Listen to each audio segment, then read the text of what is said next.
Boo! I made it. I totally made it in time. Oh, I thought I was going to miss my deadline of being online at 5. But I've succeeded. Yes, I'm much too motivated in order to entertain you ghoulies. Isn't that right? Hi there, Viera. How have you been? I'm glad to see you. Each and every time that I see you in chat, it's a great time. And I'm sure you appreciated the video that I did for you on Discord. So, oh, the camera's blocking me out. I'm tiny. Oh, no. Okay. Now I'm a little better. All right, so I'll tell you what I want to do today. I'm going to be playing a visual novel called Monster Camp. So, there was first Monster Prom, that's the first of the series, and they made Monster Prom 2, Monster Camp. Now, they added a lot of characters, and let me tell you, there's a lot of good rep, in those games. A lot of LGBTQIA representation in general. There's even a DLC character who is trans, femme, which is amazing. I love that. Oh? Viera's saying, you definitely made it. I am doing okay, but might disappear due to me packing my house. Aww. I hope it's not too hard. Personally, I really hate moving, so, I hope it's gonna be easier for you. I hope you don't have too much stuff to pack, or like heavy stuff that you need to hulk around. So,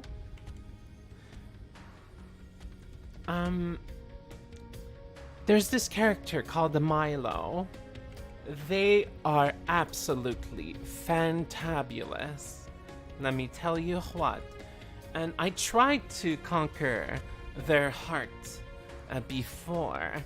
A long time ago in a collab stream that I think I did like 2 years ago? What was it? I don't remember. But I was streaming under another avatar.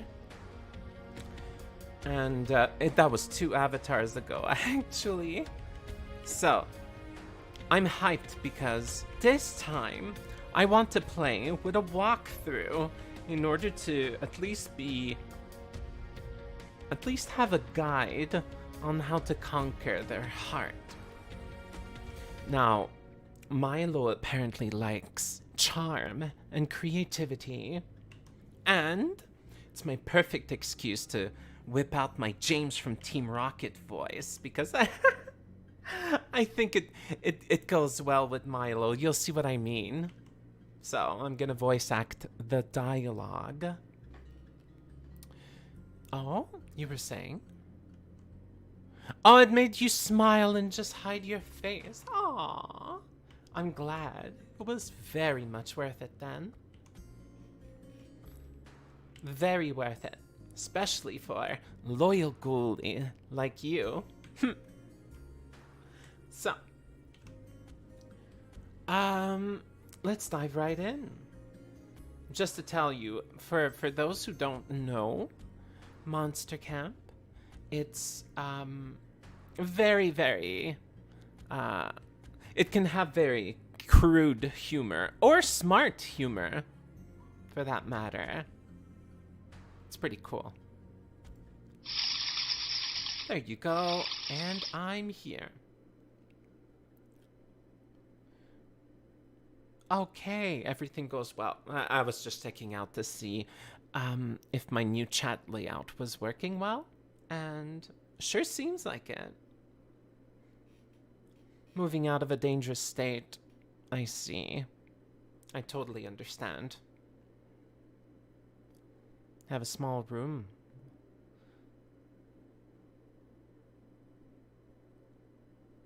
It's been stressful because no girl time. Aww, I'm so sorry. I wish I could help on that. So, I'll just unzoom just a little bit, and of course it's odd not to hear any sounds. Ah, I think that's a good sound volume, right? You can hear me clearly still? Wait, I have to turn on the actual...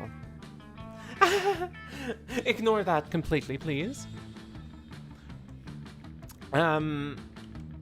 So, now that I turned on the sound for realsies, I think it's a good level.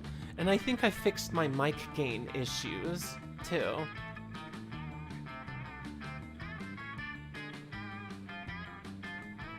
Okay, so, let's dive right in. Okay, I customized my game to remove anything that's way too graphic. And I added the streamer-friendly mode also.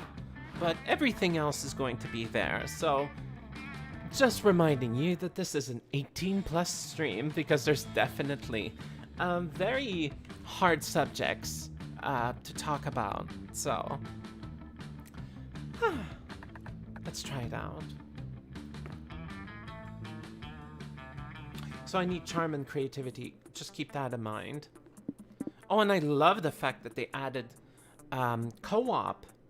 You can actually try to play and take turns, even online, which is fabulous. I love it. Okay, around short game or full game? I'm gonna do a full game. Yeah. Ah, Camp Spooky, the stage of some of our dearest summers. Back then, we were young and unafraid. With school far away, everything seemed possible, as the sun embraced us on our way to camp. Summer has that distinct power, doesn't it? You live for the days, while the nights inebriate you with the possibilities. It's like life could take a turn at every corner. And for us, it did. Oh, and I get, oh, of course. Is there even any doubt? Is there even any doubt on which character that I should take? Little hint. One's a zombie. With stitches. Huh? This one. Uh-huh. That's right. Name Blue. Vicky. What's better? The default name isn't bad. Not bad. Yeah, call me She. See? This game is very, very cool when it comes to that. This will be a summer to remember. What am I gonna take? Philosopher's Stone growing kit. I need creativity and charm. I need to keep that in mind. Creativity and charm. Wait, uranium lipstick. I could have nuclear lips. Okay. That seems like a lot of charm. Okay, good, good. Hellfire portable barbecue. BFF bracelet. Aw. Canned brain. That's practically smarts, right? Competitive tarot. Competitive tarot? That's a nice idea. Okay, Philosopher's Stone kits. Okay, I think that gave me some creativity.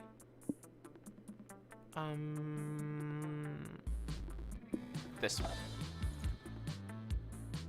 Good. Ah. Yeah, it is an adorable name. So simple. One might say that the Monster Prom had hardened us on the highs and lows of love. But no, in love we're always absolute beginners, and summer camp was no different. No one talked about it, but the idea of a summer love loomed over our heads. Aww. Close to the last day of camp, there was a meteor shower happening, just 5 weeks away. Everyone knew that if you were into someone, you were going to watch that damn thing together. And so, a silent yet powerful pressure invaded us. It was the Monster Prom, all over again. Everything seemed uncertain. Everything but one thing.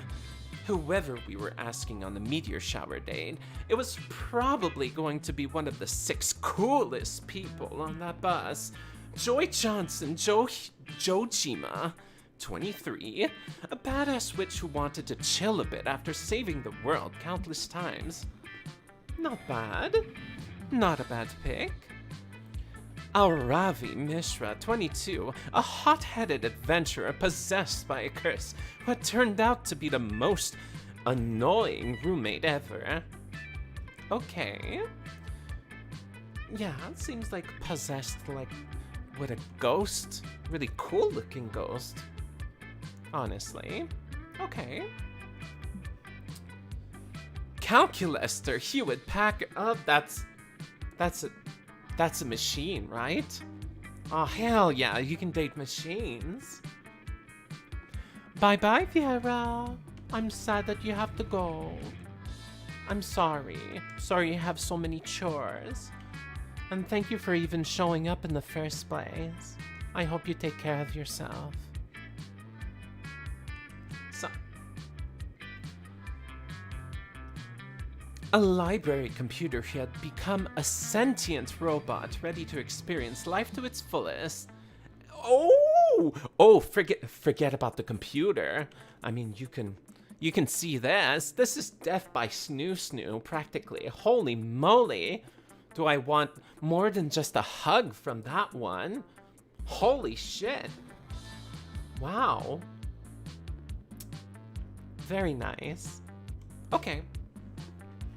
Dahlia Aquino, 20, a buff blue demon and warmonger who had set her sights on conquering summer next. Look at those scars, look at those horns, peak design.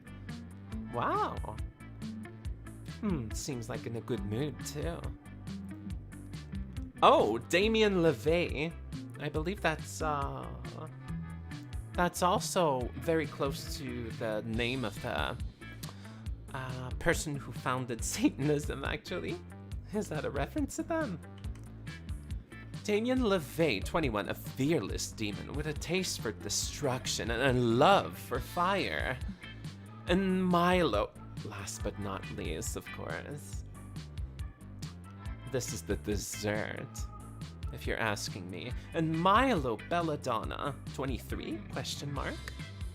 Yeah, you never know, the Grim Reaper. A Death Reaper doubling as an internet influencer who was profoundly in love with life and all its earthly pleasures. Alright. So, that's a nice intro. I love all of the character designs of all of them. Such a nice game. The bus trip was long, and all of summer could be shaped by the first step well taken. And so it was clear, it all came down to breaking the ice and causing a good impression with the right person. Which of these would be your favorite TV show? Okay, so I need to be creative, and I need to... What was it? Charm.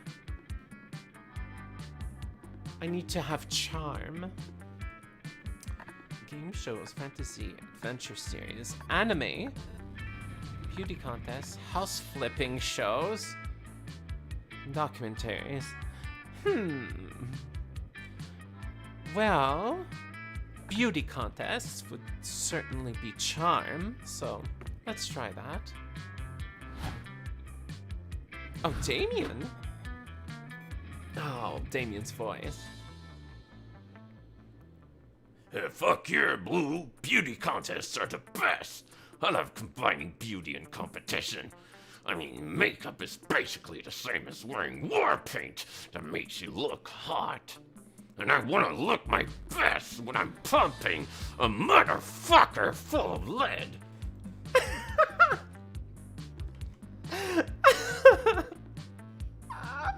I love doing that voice. Oh. I brought a bunch of my makeup to main camp. Actually, maybe I could practice on you over the summer. I have to grit my teeth to do that. I'm sure I can use my artistic genius to fix, whatever it is you got going on with your face. Let's do it!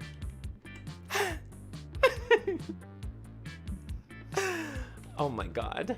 It's been a while that I didn't go that deeply with like voice acting and stuff. This is gonna be fun. We only had 5 weeks left to woo our crushes and conquer their hearts. But as I already said, we were young and unafraid, and we were ready to start. Okay. Today will be a camp-tastic day. Camptastic. Let's do it. Okay, what's creative and what has charm? Looking in the manor, Scout HQ. Maybe it's like random. It doesn't show what it gives you initially, right? I wonder what to pick. Maybe the lake. Wait, the lake is a little bit adventurous. Woods too. Camp Dome. That looks fiery. What's going on over there? It's like a volcano inside of it. Let's go. Ooh, look at that. Look at that picture. That day at Camp Dome, you're doing some classic battle royale. Lots of fun and murder. You've cornered another player who begs you to spare her life. You decide to spare her, but you still shoot an arrow in her spleen. Oh god. Little known fact, People Store access charm in there. She starts bleeding charm. So you take +2 to your charm and drink it. It refreshes you and makes your skin clearer. Another day at Camp Spooky. Another spooky adventure. Today you're all about that water sports life. But the actual kind. I know what they're referring to. Naughty game.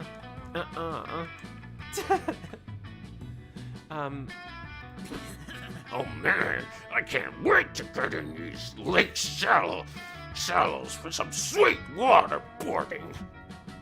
You ask if perhaps you mean surfing or even boogie boarding. I said what I meant and I meant what I said. Now, to just find my shackles. Pass me my bag, will ya?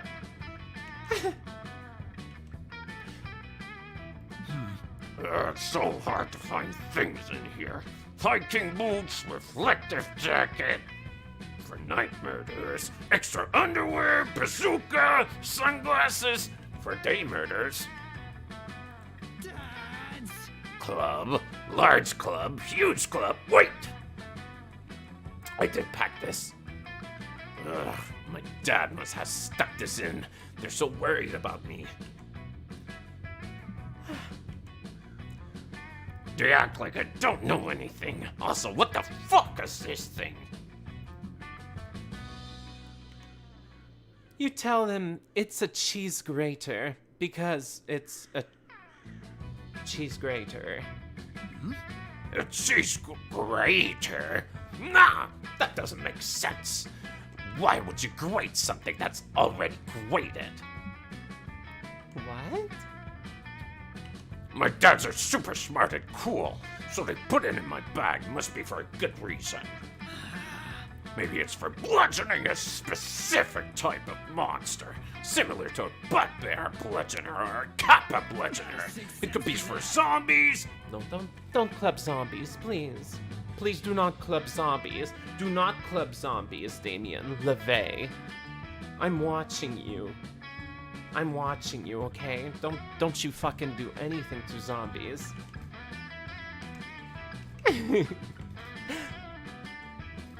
Or Frankenstein monsters. The embodiment of fear itself. I should just hit people in the head until I figure out what it's supposed to bludgeon. Oh no. Maybe you should suggest an alternative use for the cheese grater that isn't bludgeoning you, but also isn't grating cheese. Oh, modern art, or it's an aggressive back scratcher. I have to be either creative or charming. I don't think that there's either a creative or charming answer here, so maybe modern art. Oh, I got creativity. Abstract art? Don't be stupid. My dads are the king and the other king of hell. No way they'd give me something useless. Plus, there's no such thing as an abstract art emergency. Oh, that's Polygeist, I believe, from the first game. What a pleasant surprise. They're coming! They're coming! Oh God, save yourselves! They're coming! Polly, are you at Super Shrooms again? No! I mean, yes, but that's not the point. Hey, a pack of wild-eyed critics have invaded the camp. They're horrible. All square glasses and skinny scarves. They're dead, bros. Dead. Everyone, hold really still. Maybe they'll think we're a performance art piece. Damien poses, lifting the cheese grater aloft. The rest of you gather around him, creating a beautiful tableau vivant. I can actually say that because I'm French. I'm French-Canadian. The art critics come lopping over the horizon, running on all fours, foaming at the mouths as their bleached hair flops in the breeze and their thick-rimmed glasses jostle. Wow. A single tear of terror trickles slowly down Scott's cheek, but the art critics don't notice. They're too busy sniffing the cheese grater, their eyes wild, as they make a mental note to write that the physical piece may have been full of holes, but the narrative it spoke to was not.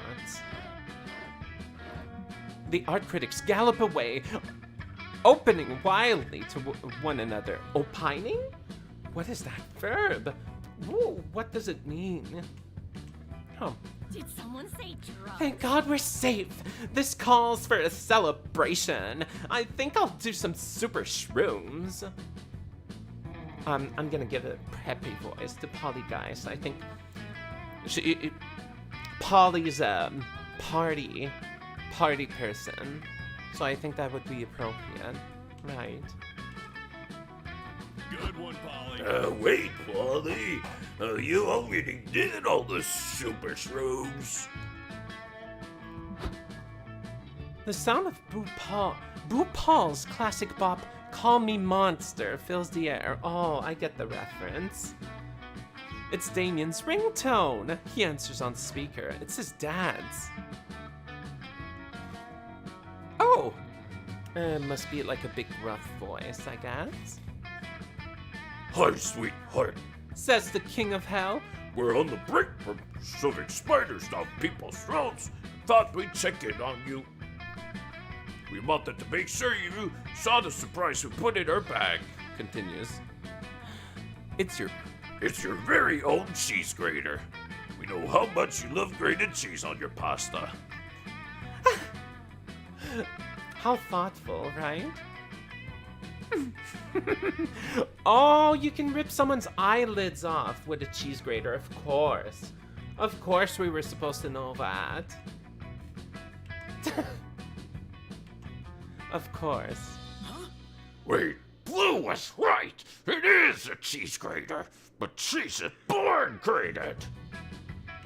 Maybe I should put the angry avatar while I'm doing that. Yeah. Mm-hmm. Oh no, says the other king of hell. Oh, yeah. Oh no! says the other king of hell. We eat great buckets of cheese each week just for you, our favorite son. We also packed you a hunk of Padano, your favorite. Thanks, Dads. Damien has 2 dads, by the way. Little backstory. Damien has 2 awesome dads that are very overprotective, kind of subverting the trope of, you know, demons and devils being nasty to one another, you know? Thanks, Dads. Question. Do we think the cheese grater might also be a piece of abstract art? A pack of wild art critics seem to really appreciate it.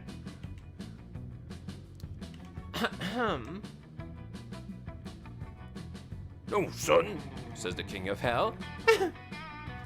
It's really odd how need to voice out a conversation between the king of hell and a demon and try to distinguish 2 voices. They're gonna be the same voice. Art critics are just stupid. We just have to replace everyone's teeth with harmonicas now, but have a wonderful time at Camp Spooky, says the other king of hell. And enjoy grating cheese and waterboarding. Whoa, that was crazy. Who knew that this cheese didn't start out grated? Certainly not us. Whoa, you're a pro! I'm glad you gave me such a cool fucking use for it before we knew the truth. Now go get me a bucket of water. Wow, Damien sure is intense. You're a little concerned Damien is going to waterboard you, but it turns out he just wants to make pasta. The 2 of you enjoy a delicious pasta with grated Padano. You gain +2 charm, +1 fun, +1 tummy full of pasta. The best trait of them all. I do agree with that.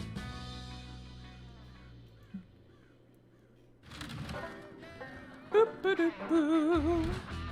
A new day, a new adventure. Yeah, new day, new adventure. Let's try it out.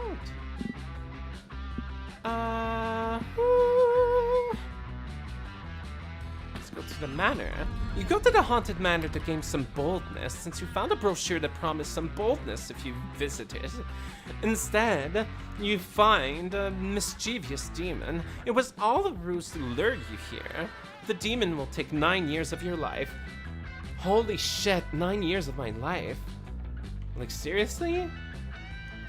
Okay, I guess. You take the demon to court for misleading advertising. Wow, this is so over the top. The jury isn't fond of your mischievous demons who fool people into giving years of their life up, so you win, and the demon has to give you +2 boldness. Fuck yeah. You meet up with Damien to see if you guys can spend a whole night in the haunted mansion. Not because anyone dared you to do so or anything. You're just horny. Yo! Well, the power's out, but the walls are bleeding, and someone upstairs is screaming like they're getting axe murdered.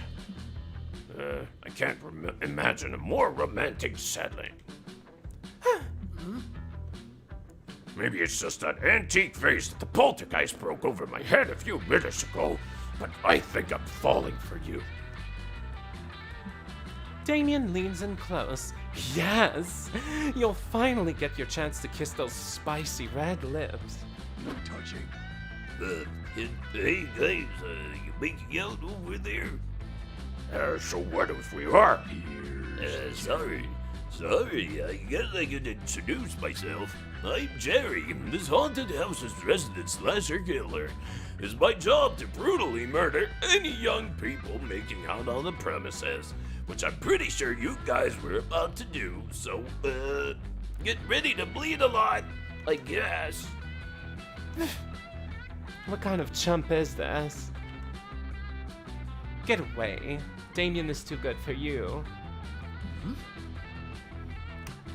So wait, you only kill people who are making out? Yeah, isn't that like a horror movie trope? I think it is.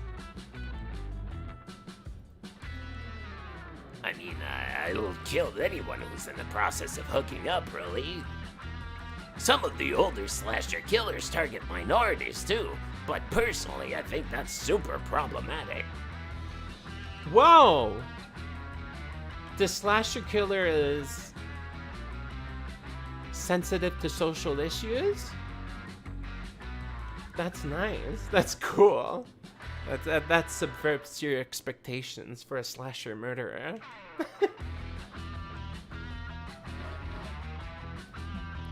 Oh, hell yeah, let's get into it. Whoa. What? Getting knifed is my second favorite kind of foreplay, right between big fire and other. Oh, what is other?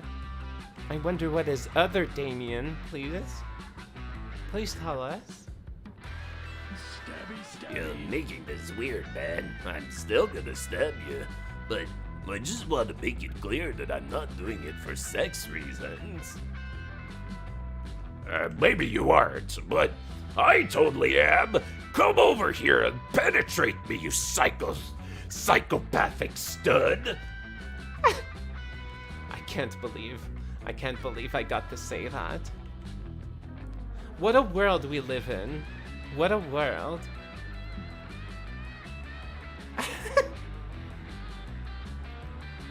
Oh no! It seems like Damien might be hornier for this knife-wielding maniac than he is for you!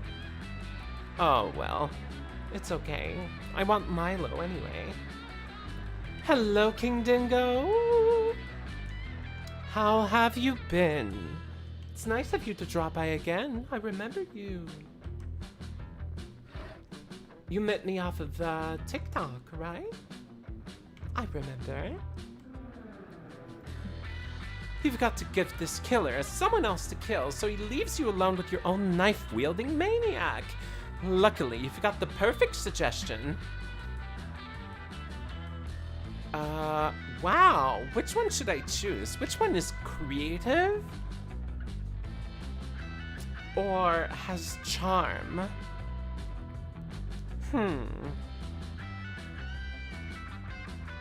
His trope beats our trope.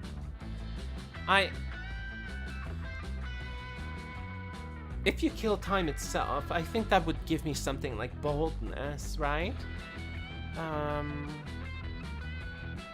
Okay, let's try this. Creative! Hell yeah. Oh yeah, you're starting to miss me on TikTok? Aw.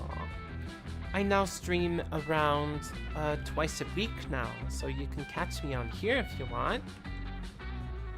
I'll start doing clips again, but it won't be more than once a month, I would say. Hi! Hello, Yuki! How have you been? I saw you make Viera blush a lot in chat.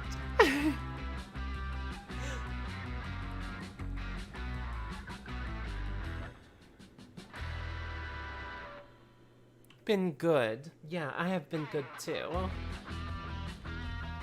Yeah, Viera is adorable. Viera is unfortunately moving stuff with their parents at the moment. So, unfortunately had to drop, but was here earlier. And I tend to voice act this game. Get ready to hear some mask of voice, some femme voices, etc. I'm really silly and I love doing voices. I can go really high and really deep, and I think playing a game like this and voicing all the characters kind of permits me to flex a little bit about my voice range that I'm pretty proud of. Aww, but have you heard me do gruff mask voices yet? It's less than lovely when I do that. Hi, Zoe! I'm happy to see you. Oh my god.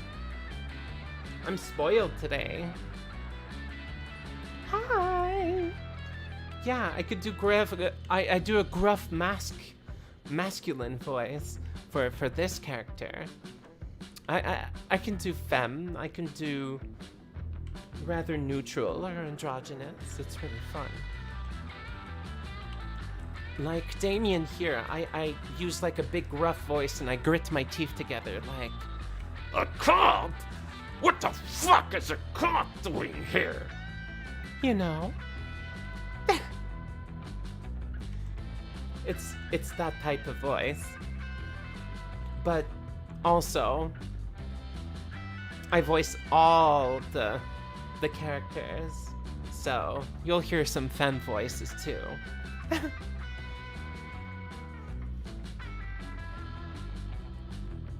Aww.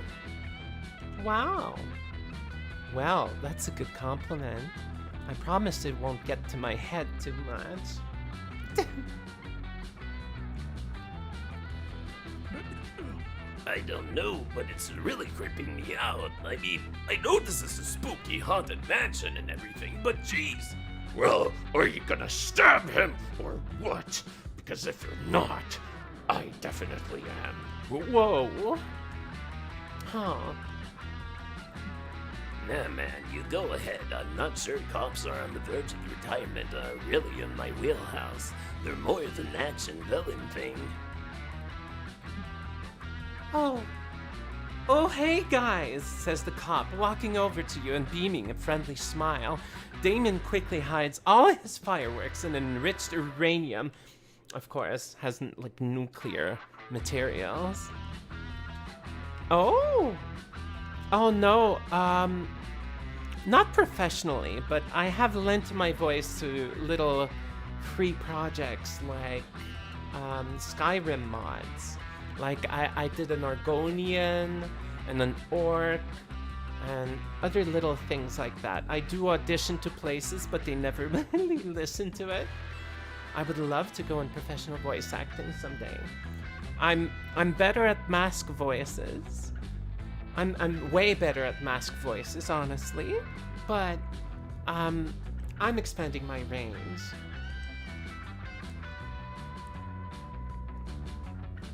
Damien quickly hides. Okay. Don't worry. I'm here as an official capacity. My wife and I just bought this house. It was such a bargain. It was scary. Oh, you're married. You just bought this house, you say, for a bargain? Yep, says the cop happily. We're gonna need the extra space. After all, my wife is pregnant with twins. Hey, why are you sweating so much? What? No reason. You've got so much to live for. Tell me about it, laughs the cop. Also, I don't know why I feel the need to say this, but my wife being pregnant proves pretty clearly that I've had sex before. Okay? Right. Not a virgin, you say? Whoa, what a totally normal piece of information that doesn't make me any likely to murder you.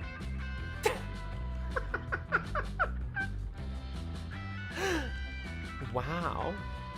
This game is bold, to say the least.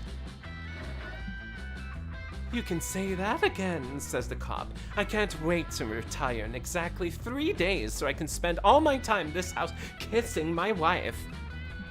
I'd introduce you to her, but we heard a strange noise a few minutes ago and decided to split up to investigate what it might be. Exactly like a horror movie scenario where people, they just split up and they get killed because they get isolated, right? I can't take it. This is too good. It's too good.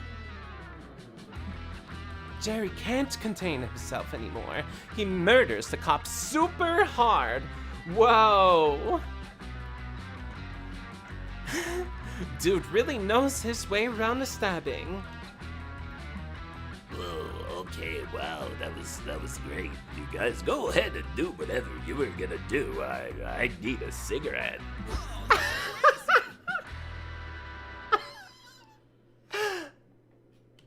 Wow, you heard me. You heard me squeak laugh. I hope nobody. Actually, I hope nobody heard that. My squeak laugh is embarrassing. Wow. That was the hardest thing I've ever seen. Come on, Blue. Let's make out next to this body. Whoa, that's edgy. I love that.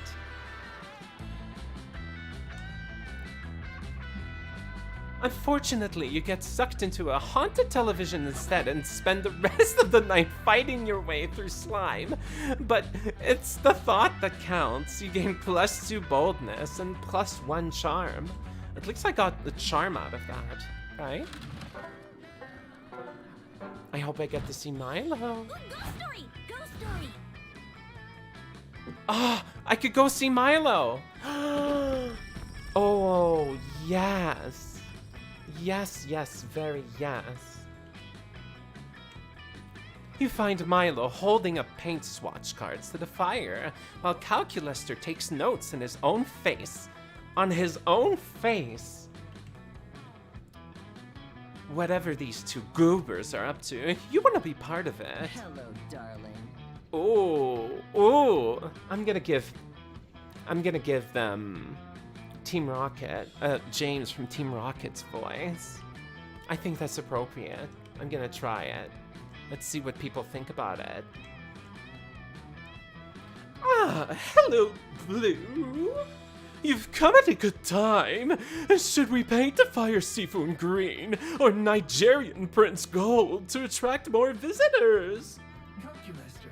Blue, if you recall, friend Milo and I have teamed up as two master aestheticians to flip old properties and restore them. Properties such as the campfire.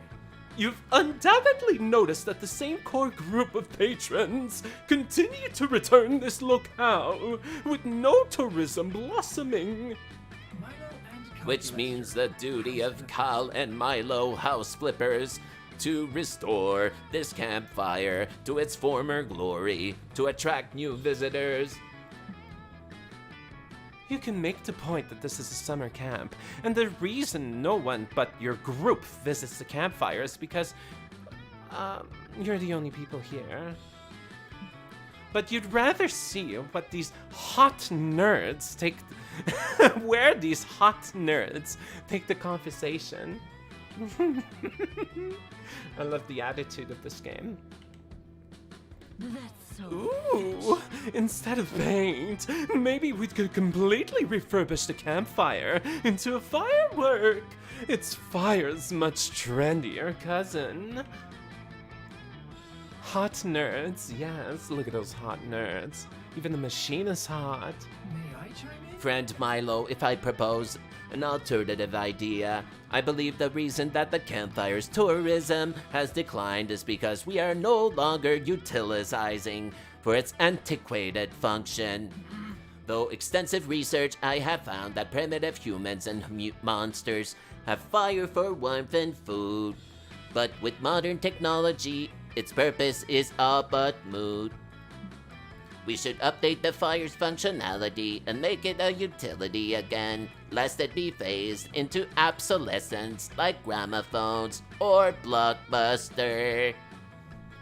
Oh god, I love voice acting. But Calculaster, to improve the usefulness of an object goes against their very nature as flippers.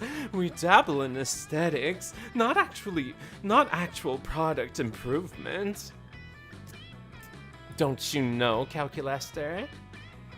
How dare? I disagree. I believe it is important to improve, adapt, and evolve. I myself undergo regular software updates in this constant pursuit of my best self. No, darling, that defies the Flipper's code. Accessories before necessities. Okay, now seems like a good time to elbow your way into the convo. What's the best way for Calculaster and Milo to improve the campfire? Place the fire with a giant scented candle. That does not seem practical at all.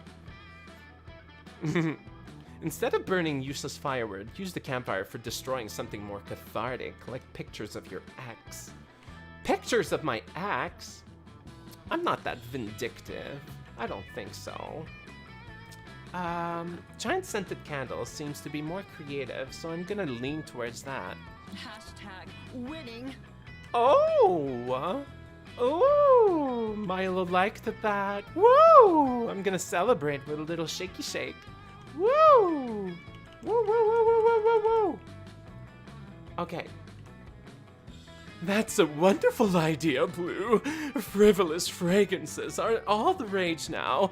Just look at the success of Bath and Body Works or Smensels. Critical levels I admit this is actually a good idea. It will improve the appearance and smell of the campfire, while also making it 80% safer. Indeed, darling. It's the perfect plan. But what scent should we go with?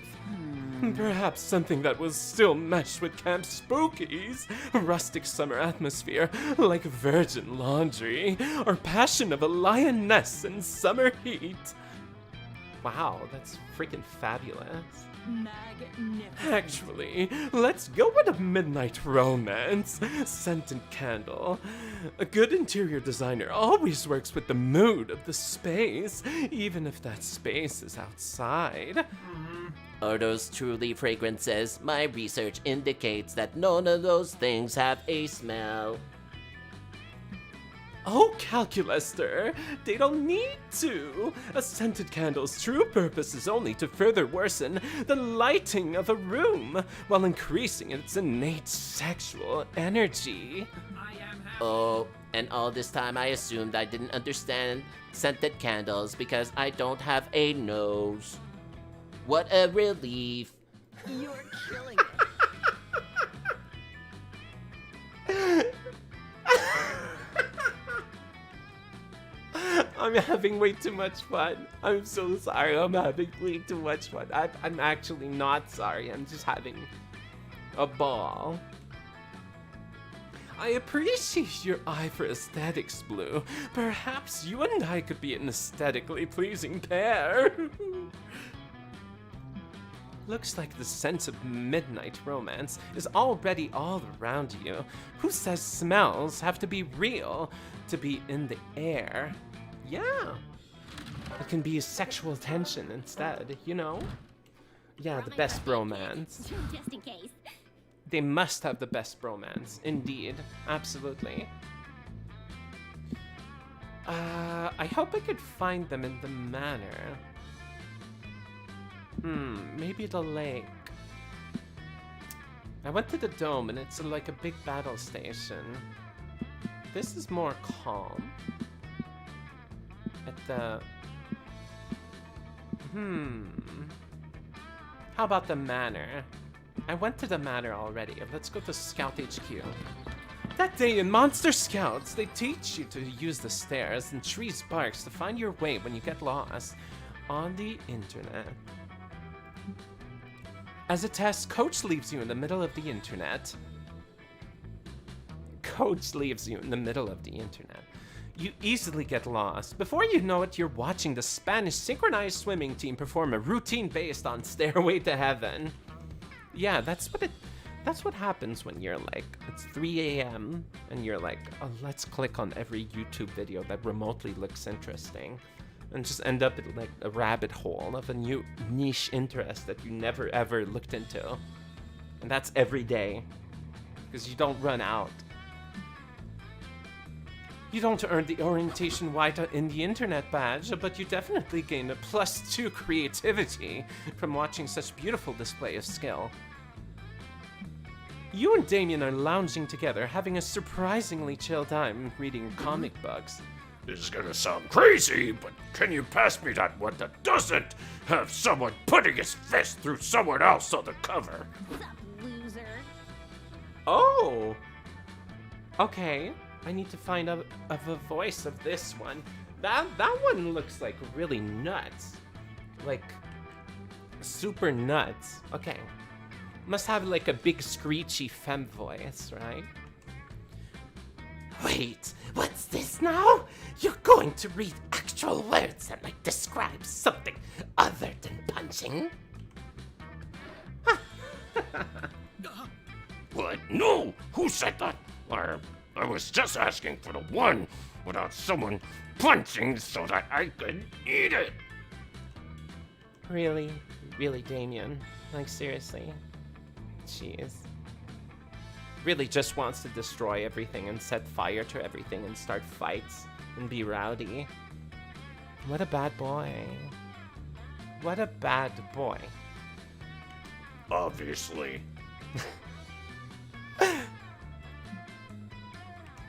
Uh-huh. Right. What did I say, Dahlia? I told you he's getting soft.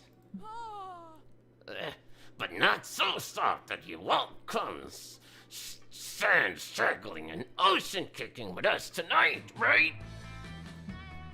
My biceps are ready to choke that sand right out, and I got special boots made with spikes on the bottom and the sides and the top, so I could really show these waves who's boss.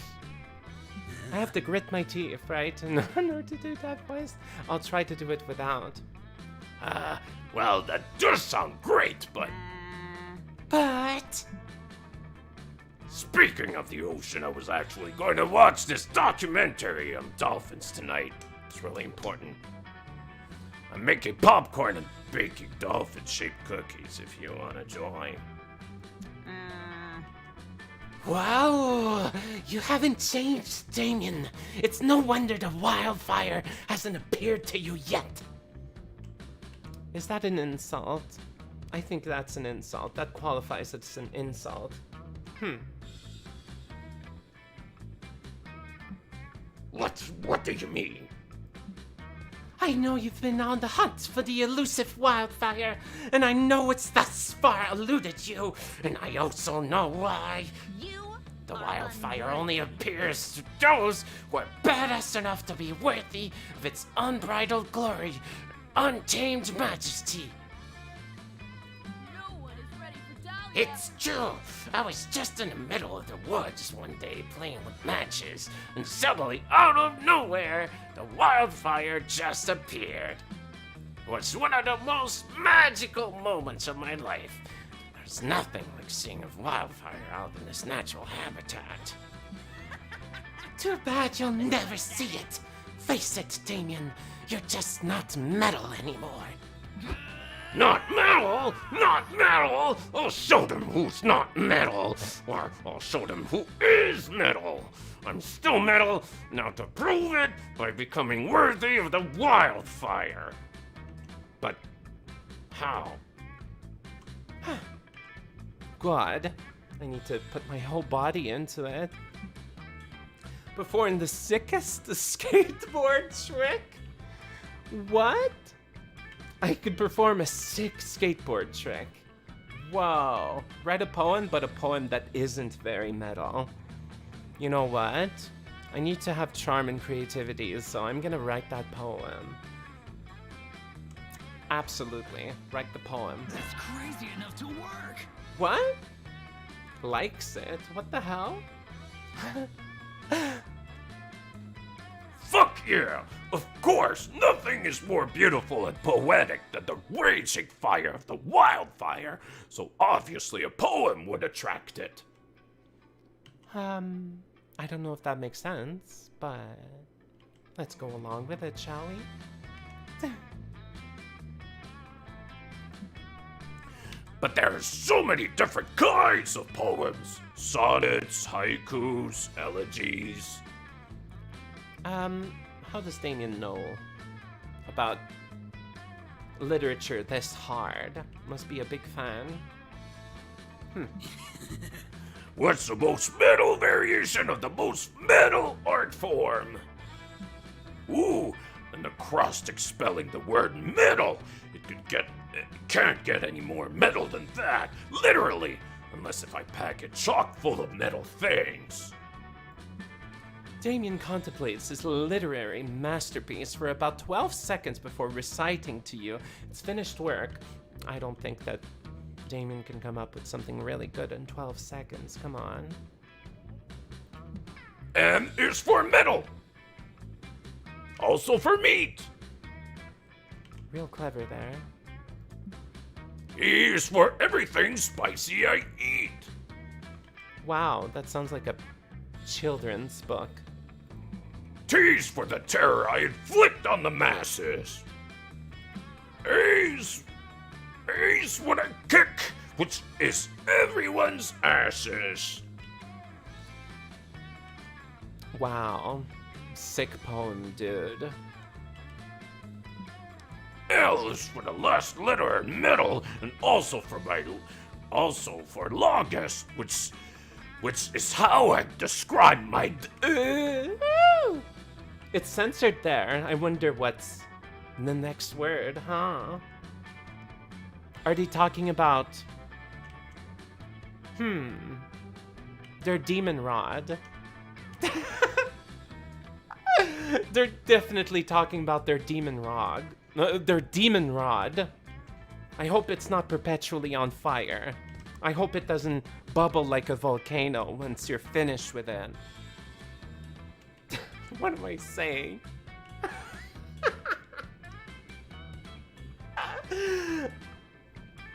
Wow. Wow. Get good. Were you about to end the poem with a dick joke? How not metal? No! Sir, Red Rocket. Anyway, it's not like poverty can be badass. It's just yours that sucks. Ravi, melt these demons and this demon's motherfucking face off. Aravian Hex, don't try to own us. Spitting critical rhymes with a +10 bonus. My name is Dahlia, and I've got 9 picks. Call me I Fuck Newton, cause I invented sex. Oh, I like that. Hell yeah. Now that's poetry, baby. I don't know, I felt like it lacked the deep thematic resonance and emotional maturity of my poem, but whatever. We're like, Thanks for having my back, Blue. We'll lure the wildfire out yet. Maybe next time we do a tag team poem like they did, but with themes. I think yours was definitely themed after metal, after you literally spelled metal with your poem, like a child's book. Okay. Ah, yeah, Damien said he wants to team up with you, but you love to see it, and you gain +2 boldness and +1 fun on the spot. Let's go. Let's freaking go. Okay. Where could Milo be? Milo! Oh, fabulous Milo! At the lake? Oh, look at that image. Look at that. Oh, Blue looks great in that swimsuit, don't you think? That day, you go diving to see what's at the bottom of the lake. You find a comic book. You pick it up, but it's so interesting that you can stay there reading it. This is bad, since you cannot hold your breath indefinitely. You rush to the surface, but before getting there, you drown a little and some lake water gets in your mouth. Gross! You swallow some weird stuff that was in the lake water, like a whole jellyfish, and +2 fun? What? Huh? Okay, sure. What was it doing there? You're chilling at the lake literally because the lake water is cold. Oh, I get it. Luckily, it's still hot because the sun is shining, and hot because Damien and Milo are there. God, I'm gonna be able to switch between Damien and Milo. Oh, this is a challenge. Wish me luck, ghoulies. Wish me luck.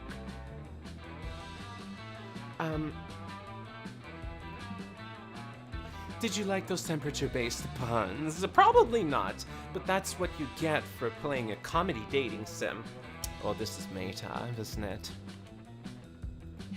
Oh, there's flair in all of my selfies, and not the cool on-purpose filter kind, the actual accidental sun kind. It's like the sun doesn't even care about the gram. I guess it's like short for Instagram. The sun! I fucking hate the sun! Oh, well, it wasn't a huge deal to me. Lame. No, no, no! It's a huge deal! The sun is huge! And it sucks! And I want to punch the sun in the face! The sun is a diabolical monstrosity intent on ruining our fun! You think it's ruining your pictures by accident? Yes, I do think that. Follow my Well, you are wrong, buddy! We need to show that awful fuck breath of a gaseous ball of fire that we can enjoy the lake without it!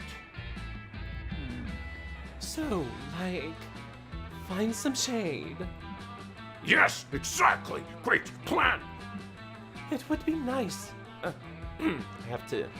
have to fabulize my voice. It's so hard after doing one that's so gruff. It would be nice to find some better lighting to highlight my amazing cheekbones without washing me out. fight me, dude. And watch the sun right out of the sky by showing it who's boss. It's us. Us and our shade. You reap what you sow. I have always been great at throwing shade. Time to take it to the next level, I guess. By punching the fucking sun. So, Blue, any not psycho ideas? Call upon the Lord of Shadows. Because he probably has some shadows to spare. That's not creative or charming, I would say. Wear a really big hat, right? Ooh, ooh. Uh-oh. Oh no, I wanted approval. You reach into your swimsuit and pull out a huge fucking hat. It's so big. Like, ridiculously big. Insanely big, as big as the whole lake. And you then pull out a second hat because options. Giving your friends the choice between a fedora the size of a cruise ship and a sombrero as big as 2 adult sperm whales. Thankfully, Camp Spooky is every bit as bizarre as Spooky High, so no one questions the physics of any of this.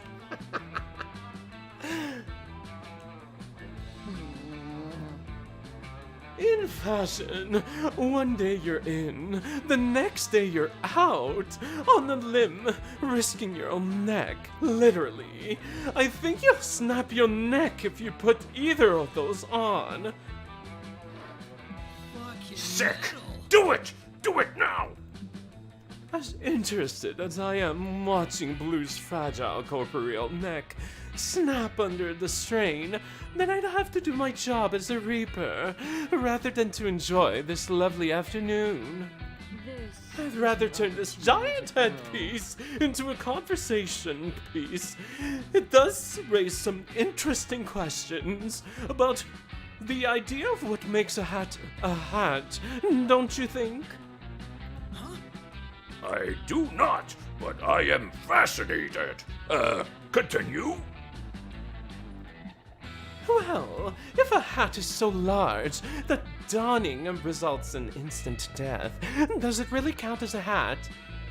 Oh, that's really deep. Oh. Or is it just some textile-based suicide weapon? Whoa, you're so right, Blue. Why didn't I just call it a textile-based suicide weapon? You're no The fact that you wussed out and used the word hat shows me that you're not hardcore enough to fight the sun. How tasteless. Plus, if I ask for my stun of shades for a big blue, Plus, if I ask for my stunner shades for a pic, Blue might pass me as an unpinned grenade, since she doesn't know the difference between an accessory and a weapon. Oh shit, is that why your sunglasses keep exploding? You dum-dum. You've lost the chance to hang out with your friends, as well as -2 fun, -1 boldness. How dare!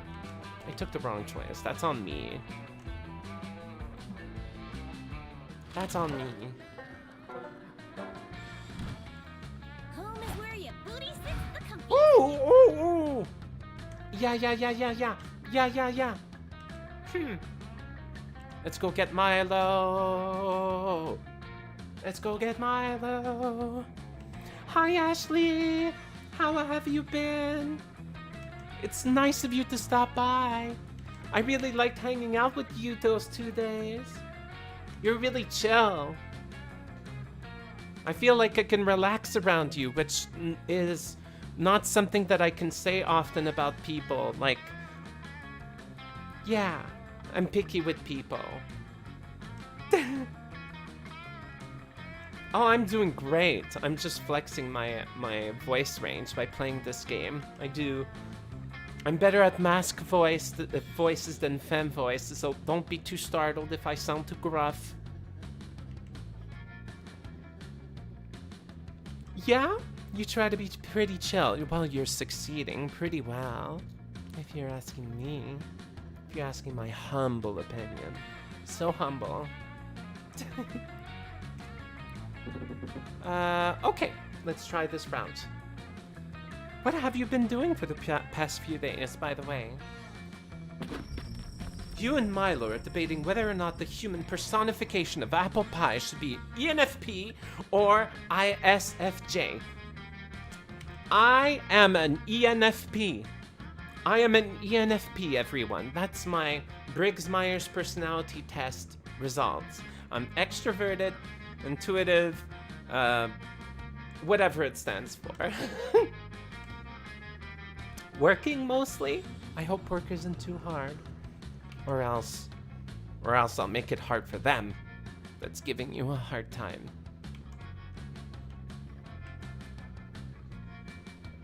When Dahlia comes crashing into your conversation, okay, which type of voice should I give Dahlia? Maybe some kind of blasé, right? Okay. Oh, no, that's Dahlia. Big snoo demon is Dahlia, so It's more like a higher version of Damien. okay. It was bad over the weekend, but now that the 4th of July is over, it'll be better, I'm sure. Oh, I'm sorry. I'm sorry that I was bad on the weekend. I wish there's something I could do about it. Alas. Big snoo demon. Yeah. I need your help with something. But I don't want to do any helping right now. I had a stressful day, reaping the soul of sobbing child's beloved dog, and I totally broke a nail swiping left on the haters earlier. But I have to go to this event that will be filled with celebrities and aristocrats, and I have to spend an exorbitant amount of money on a useless trinket to present to the host. I guess a real stickler for tradition. Oh yeah, absolutely. Dahlia is very snuggle-worthy. Very snuggle-worthy. Look at that. Dahlia enjoys being the big spoon and decides everything for you. I like that. If I remember my last time that I played just a tiny bit before, and really love their attitude. Well, you've got me. Spending an exorbitant amount of money on a useless trinket to bring to a socialite event is sort of my specialty. Spill the tea, girl. So the king and the queen of the fourth circle in hell just died in a mysterious acid breath related accident. Their son, acid breath, breath. Aaron is having his coronation ceremony next week. Okay, seems legit so far. Every demon who's got any demon is gonna be there. The gifts to the young king. It's my big chance to impress a potential ally, so I can one day brutally betray. But I don't really know that murderous boy a king's like. This is an opportunity to Have you grow. thought about getting him a scented candle that smells like the spiritual concept of bays? The spiritual content. What? The spiritual concept of bays? Wow, that is abstract. That's hella abstract. No, see, this is exactly why I came to you, Milo. I would never have thought of that in a million years. Oh, I guess Dahlia is somewhat super enthusiastic. Yeah, neither would any of the same person. Luckily, you know the perfect gift for the little regicidal maniac. Gift of music. A rock, but like a really cool rock. What is creative or charming? Music.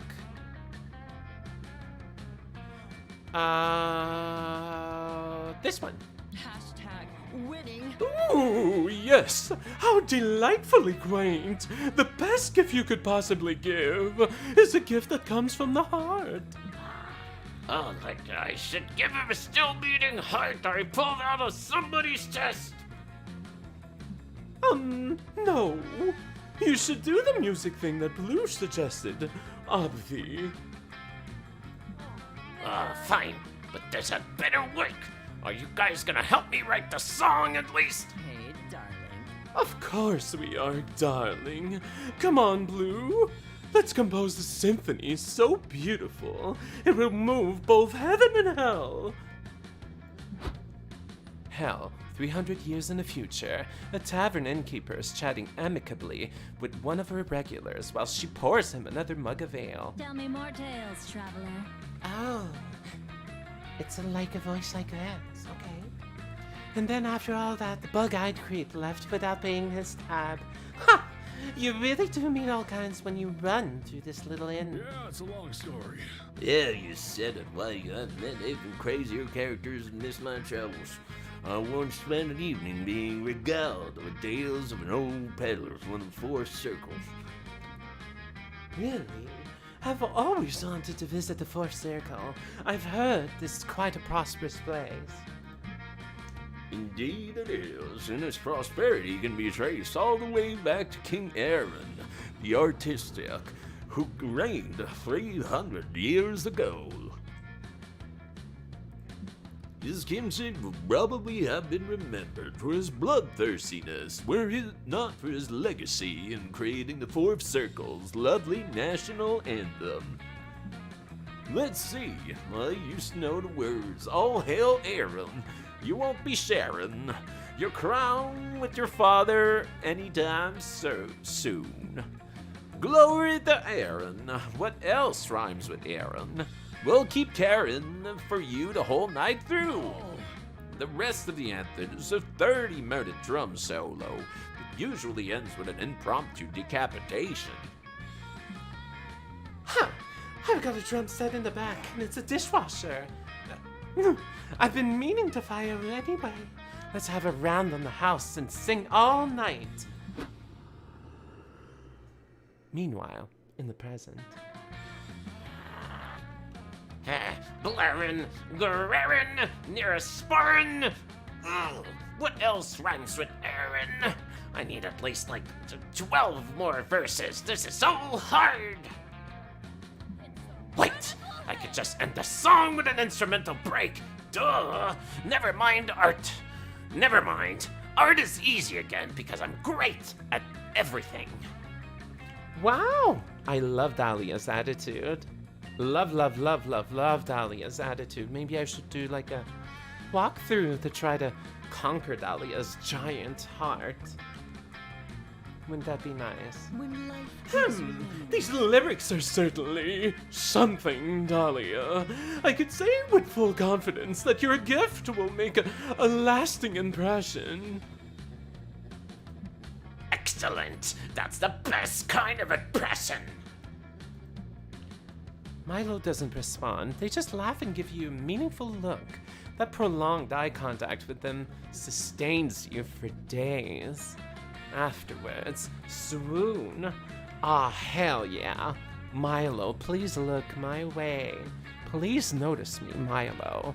That's the goal of this stream. Notice me, Milo, please. I'm biased. I love that design. Oh, I'll use my skills.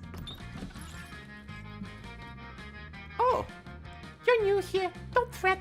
Let me explain how this works. This is wild, yet simple. I have a selection of drinks at hand, yet hands come and go. There's little time to think, and if you don't choose a drink quickly, someone else may take it. Let's push or get pushed. And these drinks, look, choose, and whatever you want. But I'm not responsible for whatever you put in your mouth. Okay. I'm a wizard in training. For you to test my concoctions is somewhere between kind and reckless. So get ready and good luck. Okay. All right. What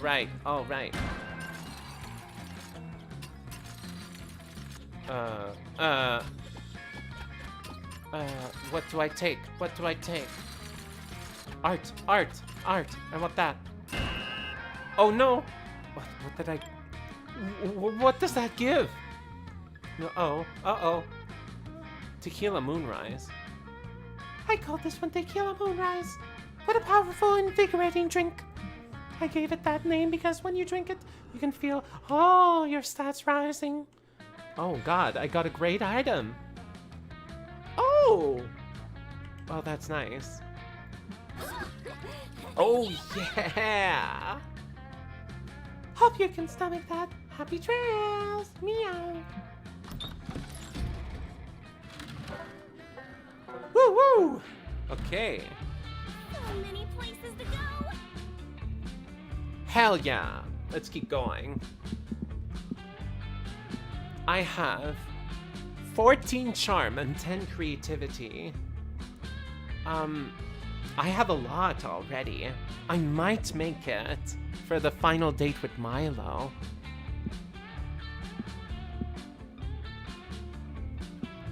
Let's go to, not the dome. Woods. Ah, I love every single image of blue. Such great art in this game. You hike deep into the woods and find a mysterious journal with the number 3 on it, half buried in the dirt. Inside is tons of information on local monsters and how to defeat them. It covers gnomes, psychics, time travelers, Illuminati-shaped demons. What a boring journal! Where's the drama? Where's the inner thoughts and insecurities about school crushes? Whoever wrote this journal knew nothing about how journals work. You gain no fun from this, but you surely get +2 smarts. Boring!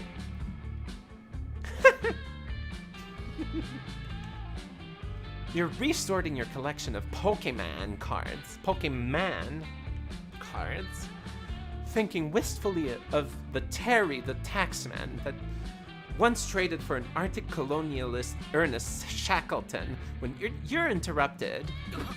There you are, Blue. I've been looking everywhere for you. Those words warm your heart more than fire ever could. Even more the wildfire, which Damien is presumably searching desperately once more. I'm searching desperately for the wildfire once more. And there it is. Since you were such a big help last time, I thought you might actually want to try again. I mean, you weren't such a big help as to actually bring the wildfire. But I did appreciate your support and enthusiasm, and mostly if I do find the wildfire, where I'm going to need a witness to prove it. I realized that our approach last time was all wrong. Yes, We pulled off something radical and metal, as only I could, and with you watching, I guess. But fire is most known for being radical and metal. But is fire most known as being radical and metal? Yeah, absolutely. Fire is radical and or metal. Yes, of course it is, but it's also known for being dangerous and reckless, obeying no laws and fearing nothing. The wildfire will not appear simply to those who are radical and metal, or it totally would have already come to me. I need to do something truly unmistakably dangerous and reckless to lurk that sneaky wildfire out. Any thoughts? You're so tempted to tell Damien that the appearance of wildfire is based on weather and foliage, not worthiness, and now Ravi was just fucking with him. But doing that would be against our own interests, since it could cut short this valuable bonding time. So you make up some reckless, dangerous, stupid bullshit, because apparently putting your crush in danger is worth it for you, as long as you can do shenanigans with him. You should really do some introspection about this later, vis-a-vis your priorities and ethics. But for now, you pitch Damien the best idea you've got. Hello, Denku. Hi. Oh, what you gonna eat? I know you can't stay long. I'm glad you stopped by. I'm gonna do big voices. Ear warning. Enroll in an expensive university and declare a useless major that has no job security. So reckless. That's bold. That's not creative or charming. Someone truly reckless would travel at 150 miles per hour in a Ferrari being driven by a cat. Cats don't give a fuck. Oh, that's cool. I'm gonna choose the second answer because cats are involved. Whoa, shrimp and avocado and stuff. I love avocado. Avocado is probably my favorite topping my second favorite topping in sushi. Like in sushi stuff in general, or pokeballs, or even sandwiches. Avocados are really rad. I would love to have an avocado tree. Does it grow on trees? I never looked it up.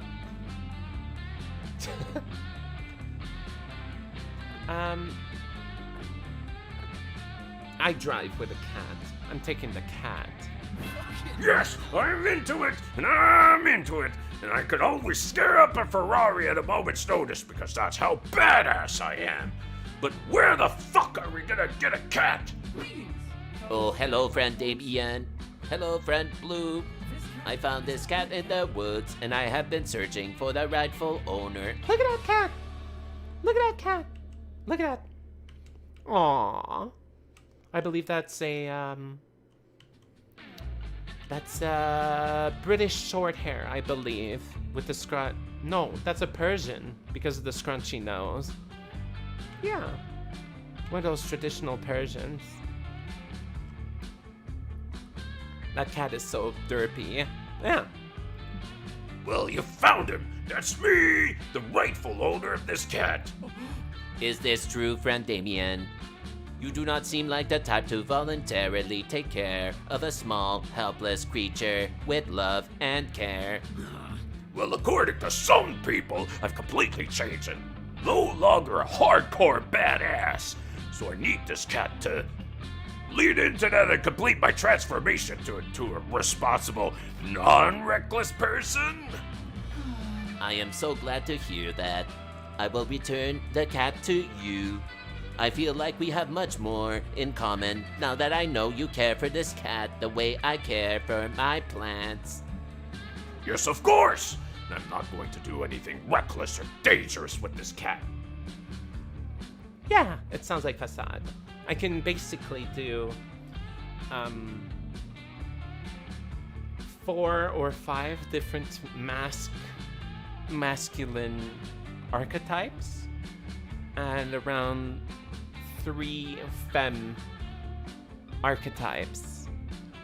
Like Valley Girl, like Pipsqueak, like Small Creature, you know, archetypes like that. And sometimes I combine them. Smash cut 2! Wait, did Damien say smash cut? Like, oh. Oh shit, that was a smash cut somehow. You're now speeding down a highway at 200 miles per hour in a Ferrari driven by a cat. Driven in quotes because the cat has no thumbs and its little paws don't reach the gas pedal, so it's a cat in the driver's seat and Damien's foot fucking gunning the Ferrari. The Ferrari crashes spectacularly, of course. You escape unscathed because you're the protagonist of your own life. Damien does a dive roll out of the Ferrari, clutching the cat to his chest. That's Damien's time. Woohoo! I did it! I saved the cat, proving that although I'm a badass with a stone cold exterior, I have a heart of gold. Wow, that was actually pretty sick. Yes, there's no way the wildfire can doubt the worthiness of that cat. It was the one driving the Ferrari. I'm sure the wildlife will appear to it soon. Ugh! I didn't even think of that.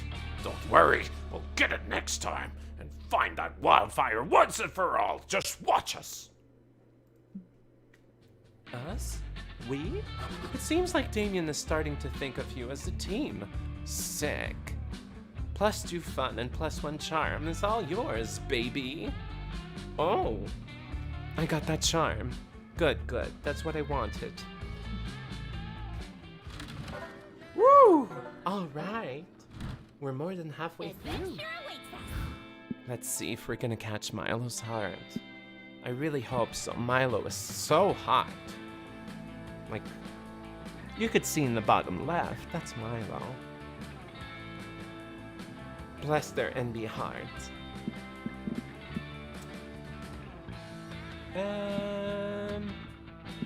So being at the lake. Oh, I could go at the campfire. Oh, the campfire doesn't do anything. I'll go back here. While you're exploring the haunted manor, you hear a voice calling your name. It comes from under the bed. 2 blood-red eyes stare at you from the inky darkness under the bed. A voice that sounds older than time whispers, "Do you want to gain some boldness, Blue?" You say yes because you actually do want that. Okay, there you go. Whatever that thing is, it gives you +2 boldness. What a nice under the bed thing. You find Damien, Calculaster, and Milo. In the basement, they've discovered a secret room full of creepy artifacts, just like in the movies. And they're What the heck? Blithely?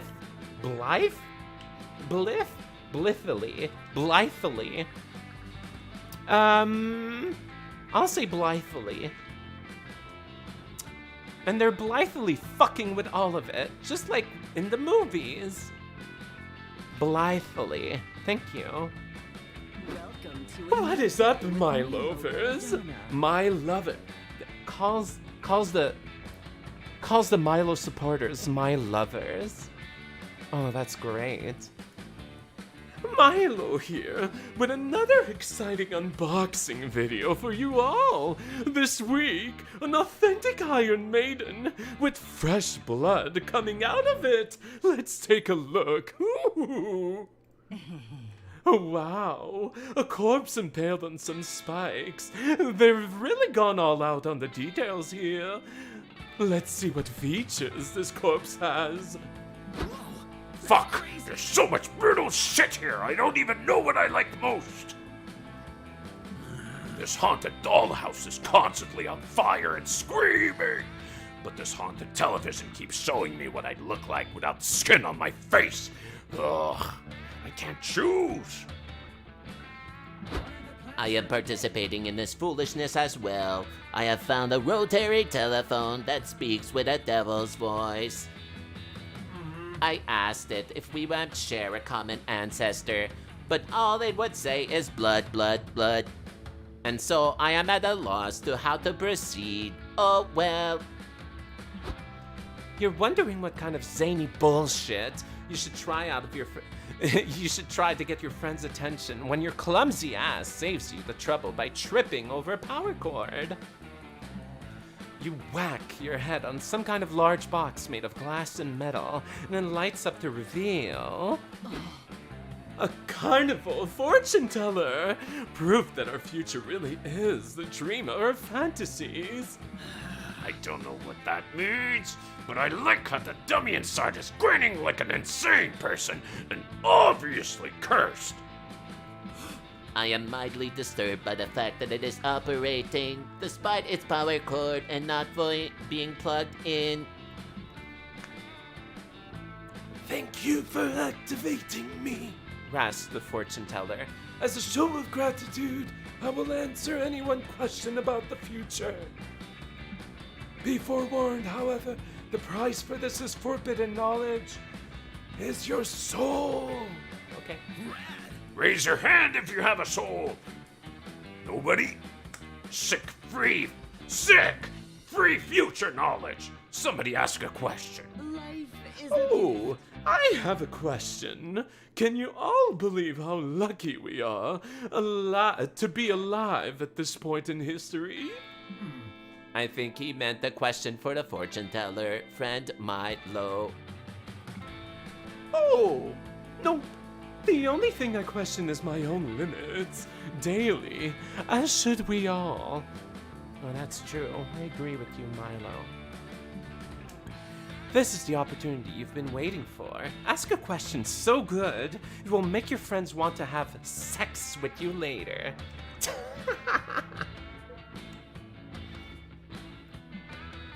What slang will be cool in 20 years? It's important to stay ahead of the curve. That would be clever, no? It wouldn't be charming or creative, I would say. If you know the future, why don't you tell us what question we're gonna ask? That's smart. But, it would create a time loop, no? Because that would be our question. I'm gonna pick the first one. Yeah, I am. Oh yeah! You'd be surprised how often I get that question, says the fortune teller. Very well. In 20 years, the most popular slang phrases will be cheesing the weasel.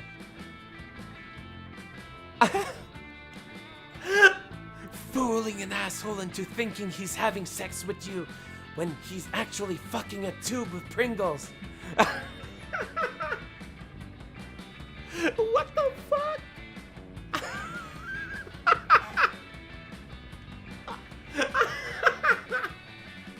What the fuck?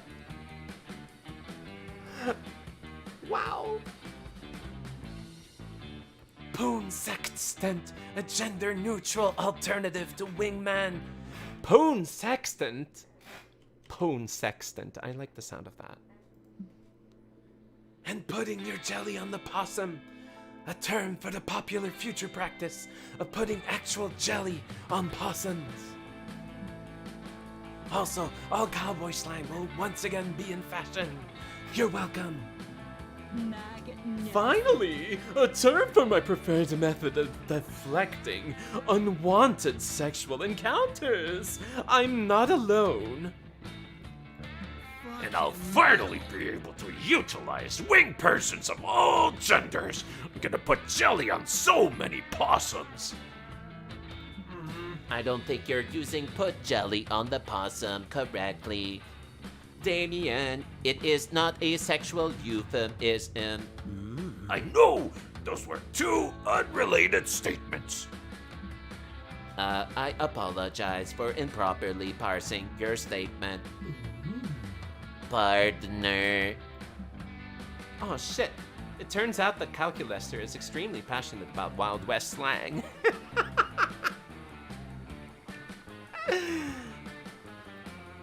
He spends the next several hours teaching you all to swear like cowboys. You call Damien a low-down, biscuit-eating cabbage thief, and he doesn't even stab you for it. You gain plus 9,000 gumption, plus 2 fun, and plus 1 boldness. Okay. Let's go. Booty sits the comfiest. You know which one. You happen upon Joy groveling in front of Milo. You're pretty sure you've never seen Joy grovel before. It's kind of unsettling. Pone sextant, yeah, absolutely. Gender neutral term for wing person. Pone sextant. No. No, I am not groveling. I am posing a dignified query to Milo that just so happens to be performed on my hands and knees. Duty calls. Anyway, Milo, please help me out here. I'm in the middle of a quick summer adventure that is just important enough to justify a full episode arc. And I really need to consult my dead ally, Rabaru. She's the only one who can know how to solve Univertica's 8th eye puzzle. Can you just raise her spirit and... I've got a gig. I'm sorry, Joy. I would really love to help with whatever you just said, but I'm terribly busy right now with important Reaper business. Really? Because it looks to me like you're browsing Etsy for a new cloak. Which is important business, of course. My uniform must be somber yet trendy. I can't afford to go out of fashion. I'd lose all of my credibility. Let's save the world. But the fate of monsterkind depends on taking down Univertica. I really need your help, Milo. Don't you want to save the world?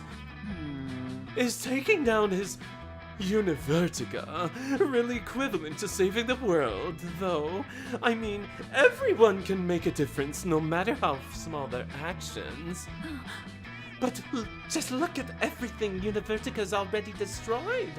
At least 2 urban outfitters have been demolished by her nefarious plans, and she has her sights set on flattening the Smoothie King on 3rd Street. Milo signing off.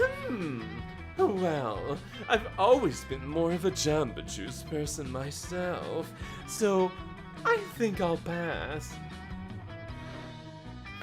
Yes, I like this chubby girl too, Denku. Absolutely. Good style. Damn, Joy's fighting Univertica again. This season of Coven must be slow. The season of the Coven must be slow. Clearly one of your friends is in the right here, and it just so happens to be the one that you're trying to bone. You settle the disagreement. Oh! Okay, so I can say, Milo, you could turn this into a whole thing. Rise Rabaru's spirit and do a live Q&A. Okay. Wouldn't that go against their job, though? Isn't the Grim Reaper kind of a neutral entity that just passively receives the souls of dead spirits in order to grant them access to heaven? If you support them on Patreon. That's smart. That's smart. Okay. Let's support Milo. Ooh, Blue makes a good point. I didn't know you condoned playing the friend card to get free labor, Joy. What? No, I don't. I may be the leader, but me, Faith, and Hope each equally split up the rewards once we receive our world-saving coven work. See, I hear you, but actions speak louder than words, honey. Unless if you don't value my help as much as you value the other witches. No, not at all. Your work is totally just as valid and important as theirs. It's just that, I figured the whole repayment of saving the world would be... Ah, but saving the world doesn't put avocado toast on the table. We indie seancers and necromancers need to pay our rent too, you know. My goddess. Good. Fine, you got me. I'll become a patron. How's $5 a month sound? Well, of course I'll be grateful for whatever you pay, darling. But $5 will only get you to the bronze tier. Bronze tier patrons get early access to my selfies and a merch discount, but my platinum patrons get a chance at a full spirit raising once a month and a limited edition Milo sweatband. Fine. Here's the pledge money. Can you raise Rabaroo now? Oh, didn't you read the terms and conditions? I can only do so many seances. My time is precious. So I limit it to 3 spirit consultants for 3 patrons chosen at random. And it looks like this month's winners are Milo Crackhead 45, ex-Ghost Fetishist X, and Joy Johnson Jojima. No, wait. That's John Georgima Joe. My bad. The world is at risk again. What? No fair. The world is at stake here, and I'm your friend. Can't you make an exception for me? When life closes one door. Well, wouldn't that be that wouldn't be very fair. Now, wouldn't it? All of my followers are my friends. I can't play favorites just because your seance would prevent countless deaths. You will get this show canceled. Whatever. This has been a waste of my time. I'll just bribe Polly with some distilled spirits to talk to Rabaroo for me. Thanks for nothing. Well, it's just you and me, Blue, darling. Oh, an ex-ghost fetishist, ex's spirit he wants raised.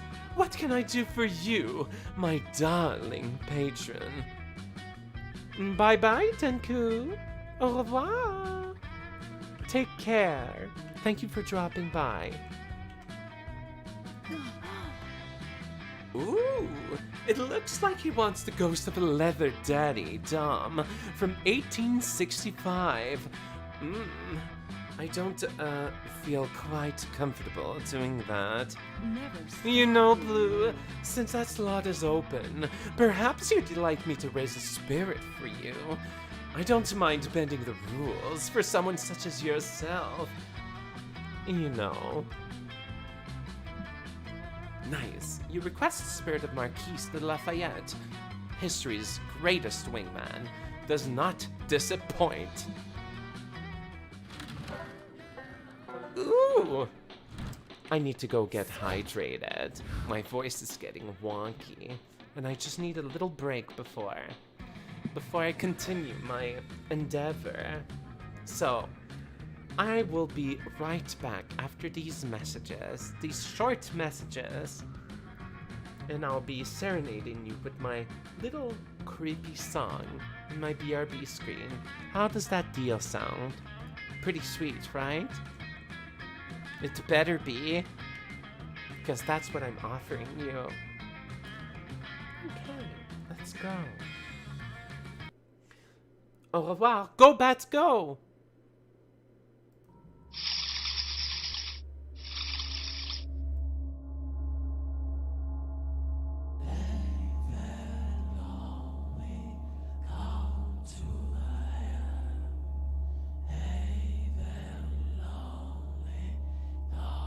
To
Well, I think it would help a little bit if I would unmute the microphone. Now, wouldn't it? Ah, see, now I see your chat. I was just staring and gesticulating, and you would see my mouth with no relation. Thank you. I'll always have scuff. I think that's part of the charm of being a down-to-earth VTuber. I think if you don't have scuff anymore, you made it. You're too big. Either that or you're really good. Oh yeah, you can read my lips. Probably something like, Earthbound, this. Or, I love bats. Bats are your friends. I can't help it. So, let's dive right in, shall we? Woo! Go bats, go! And let's unmute the game. Bow, bow, bow, bow, bow, bow, bow. Let's go. I'm hyped. Ooh, my bra feels really comfy.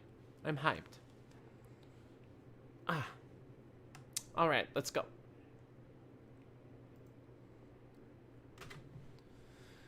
You decide to get your tarot cards read when you're in the haunted manor. The wicked old lady who offers you the service said it would be fun. The first card she flips over shows a photorealistic drawing of you flying a hang glider directly into power lines. That does not seem convenient at all. Gosh. Is that good? You ask the psychic. Pretty sure it's not. She wordlessly puts her cards away and vanishes into the darkness. Oh no. Doesn't want to give you the bad news. It's probably fine. You gain +2 boldness and a fun new phobia. Gosh, that's really specific as a phobia. Like if you would go hang gliding and just landing through power lines. You've spent the last 5 minutes following Damien around, hearing tales of his exciting exploits, but honestly, is staring at his butt more than you're actually listening. And that's why I can never go back to Rome, and why I have beef with all the village people, except for the cop, which is weird because in real life I often punch cops. Oh, did Monster Camp say ACAB?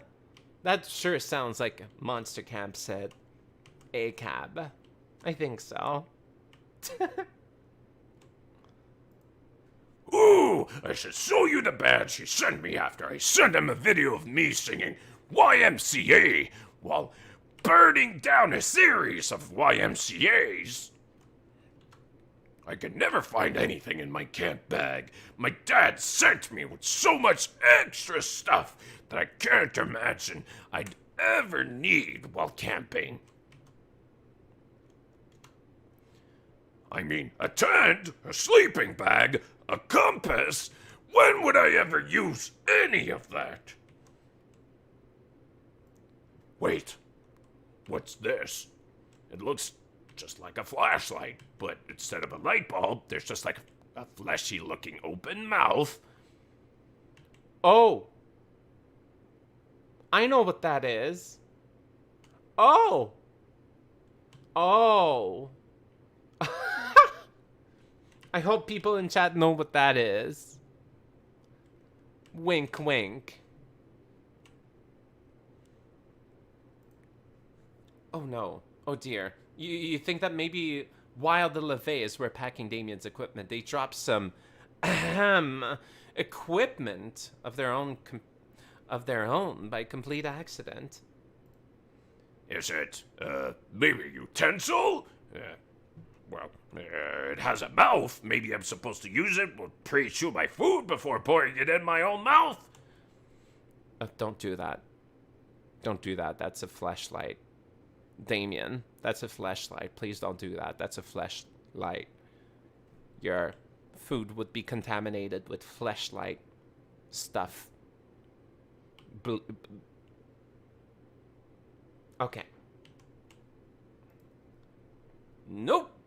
You can't traumatize Damien by telling him he found his dad's sex toy, but you need to think of a valid non-eating usage and fast. Oh, its mouth isn't for eating, it's for issuing words of comfort and encouragement. It's an emergency pocket. An emergency pocket friend. Is that how you would designate a flashlight? An emergency pocket friend. Emergency pocket friend. I like that. It's definitely a flashlight. Just very weird flashlight and nothing else. That seems like a boring answer. I'm gonna pick the first one. Ooh, a pocket friend! Of all the flashlight-shaped things a pocket could contain, a friend of mine is one of the most badass. Friends are almost as metal as enemies. Damien presses some buttons on the fleshlight, and the mouth begins to move and vibrate. Oh, God. Speak up, friend! I can't hear you emotionally validating me! Is Damien putting the fleshlight up to his ear or something?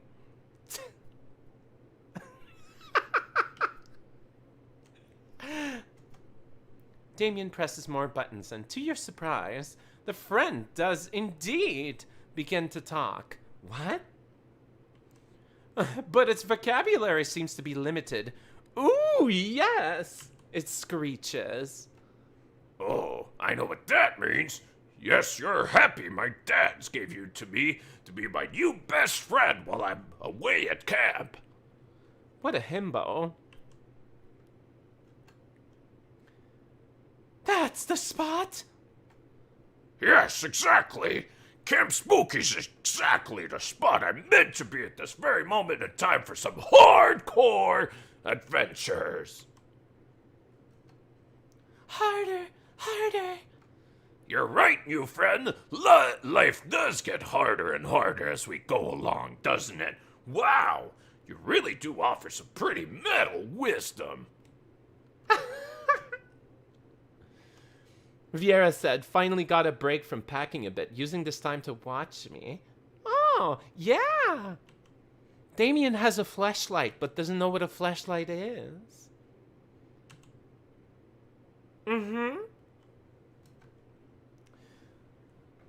The sound of Bhupal's hit song Cover Ghoul. Ghoulies? They're mentioning you. Fills the air. It's Damien's ringtone. He answers on the speakerphone since his hands are still busy with his new friend. Hello, sweet devil, says the King of Hell.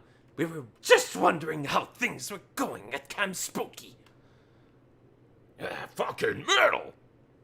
Things are going great. Blue and I just discovered the dope-ass friend you sent me to keep me company in case I burned all my other friends to ashes. Oh, Yuki, you're greeting Vieira. Good, I'm glad. Friend, Friend? asked the other King of Hell. We packed some spike castanets in case if you need a music duel, but I'd hardly call these suitable companions. No, the friend with the flesh-colored mouth who lives in the flashlight. Oh my, oh dear, Says the other King of Hell. so that's where it went.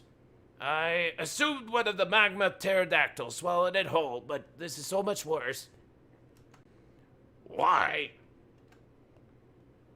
Well, your new friend gets homesick, so the best thing is to wrap him up. Put him at the bottom of your suitcase and never touch it again. Okay, Dads. Whatever you say. I'm just glad I got to meet him at all. It's better to have loved and lost. Oh my god. Just pretends to be real philosophical about it. Yes, loved. Well, we have to go. A new wave of YouTube commenters just arrived. We have to make sure they're punished appropriately. We love you. That was strange, but true friendships sometimes mean binding your friend and shoving them to the bottom of a suitcase. I guess we have to support each other now, Blue. Lucky you. Let's just hope you're a better friend than a fuckable silicone tube. You gain +2 fun and +2 creativity. Hell yeah! Hell yeah! So into that. So into that. I'm doing everything right. I'm not even looking up the right answers. I just know that I need some charm and creativity. That's all. Okay, let's do this. We're approaching the end, aren't we? Let's go. Lake. Oh, that swimsuit. That swimsuit is amazing, isn't it? Very tasteful. Aww. Aww. You know what they say, Yuki? Flattery will get you everywhere. No, I'm just kidding.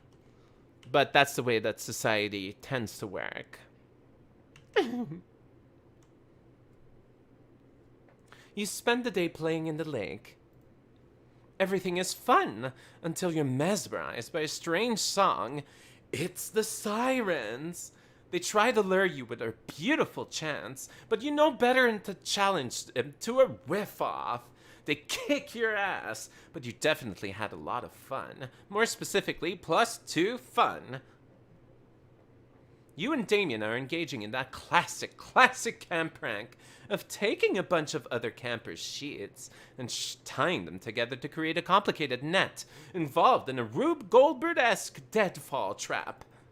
Haha! Nice work, Blue! Oh, nice body, Damien. Hello, Damien. Hello.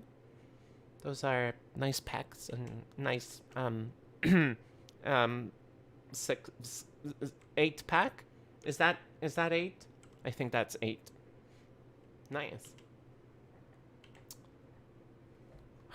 Nice work, Blue. Our friends will never know what hit them, especially if it kills them.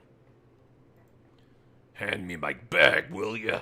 I need to find the hilarious metal spikes for the bottom of the pit. Oh, it's so hard to find anything in this bag. My dad's packed it full of useless shit, like a water purifier and non-perishable food, and a pillow. Why? I'm perfectly capable of smothering people with my bare hands. You know, pillows are meant to be slept on, Damien. Huh? I didn't notice this before. Damien holds aloft a bottle inside which swirls a dark black and gold liquid? Mist? It's hard to say exactly. Also, the bottle is screaming, "Death to the LeVays!" at the top of his metaphorical lungs. Your time will come! Your reign will end! Bad stuff! It's gonna happen! This bottle is weird as shit. My dad's packed all kinds of useless camping supplies in here. A tent, backpack, halberd. But this is the most confusing of all. Like, what the fuck? What the fuck? What the fuck? What is it? What do I do with it? The bottle seems to be causing Damien a great deal of distress. You better come up with a reasonable explanation so the two of you can move the fuck on with your day. Oh, it's a hunting accessory to lure ducks. Ducks sure are getting weird. I love ducks. Hating a novelty alarm. I don't like that answer. I like the duckies. Oh, right! I knew haunting threats to my life and my family sounded familiar, and I know exactly why. That's the sound that ducks make. To the lake! Here's the plan. Grab some sticks. Have the bottle make duck noises. Wait for ducks to come. Chase them with sticks. Yeah. Damien sets the bottle down and begins to shriek. The 8th circle will fall! Down with the LeVays! Down with the usurper kings! To your utter shock, ducks do, in fact, come waddling over. Whoa! Look at those ducks! Look at those ducks! Look at them! They're so cool! They look like they're part of a street gang. There's nothing cool about being part of a street gang, but the look, the fashion, come on. Wow. But these are no average ducks. Oh no, these are super jacked ducks with spiky hair and spiky teeth and spiky tattoos. These are buff ducks. Yeah. I guess I should do like a gangster-ish voices. Hey, somebody talking shit about the Kings of Hell? Duck with an eye patch ass. 'Cause that's our jam. Started fights with demons is what we do. Huh? Get wrecked, duckies!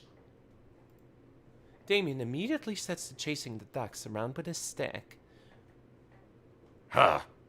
What? Oh my god, no! Not a stick! One of our weaknesses! Years of training and careful planning for nothing. The sound of Boo Paul's lip sync for your death fills the air. It's Damien's ringtone, and since he has his hands full with the stick, you answer on speaker for him. Oh, Stan, the King of Hell. Okay.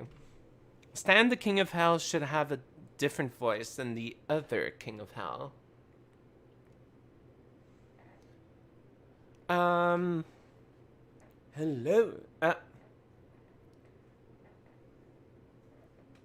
Could be nerdy. Nerdy voice for the Prince of Hell. How about that? Hello, sweet little Prince of Hell. Says Stan, the King of Hell. We wanted to see how you were doing at camp. I'm fucking awesome! Thanks for the sick duck lore, dads. The duck lore? Asked Lucian, the other King of Hell. Oh. I don't remember packing you a duck lure, but I was very busy swapping people's eyeballs with a scoop of anthill that day. Yeah, you gave me a bottle full of black gold smoke that screams endlessly about how much it hates us, wants us dead. You know, a duck lure.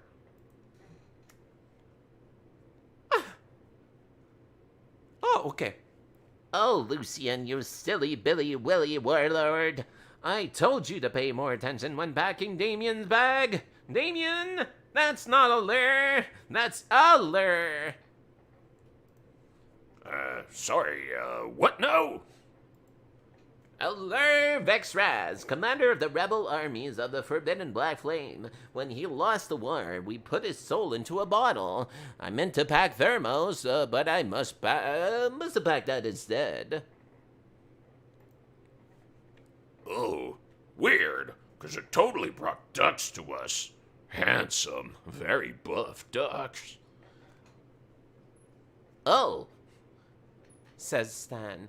those must be the Darkwing Ducks, a group of mercenaries who are sworn enemies of the LeVays, but who have been in an unknown location for the last 10 years, and you use the soul to discover their location and defeat them. Good for you, son. I just wanted to chase some ducks around with a stick. Easy mistake. Yeah, Viera. Oh. Little flirting, aren't you, Yuki and Viera? Good. Good.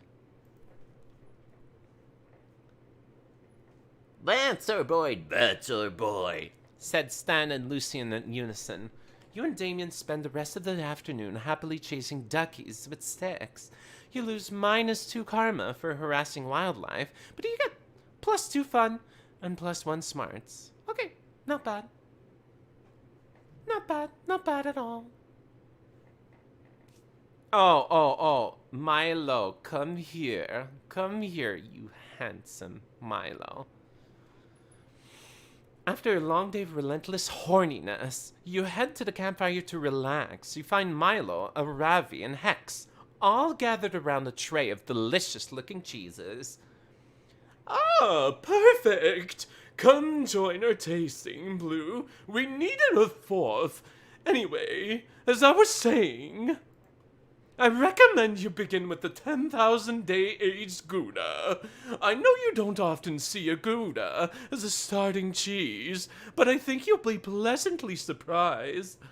Next, we have the aged, washed-around couch Washed rind cow's cheese. This one has a flirtiness that really puts the wind in my sails, if you know what I mean. I know what you mean. You mean that the cheese tastes good. God, I'm smart. Obviously, you should finish with the raw meat, go to blur. Fair warning, it's funky. I recommend pairing with the apple brandy to finish. Ravi slams a chunk of Gouda into her mouth. As she's chewing, some numbers appear over her head. Recovered +2 health, +6 agility boost. My inspiration for this platter came from a groundbreaking work going in Southern Cheesery right now.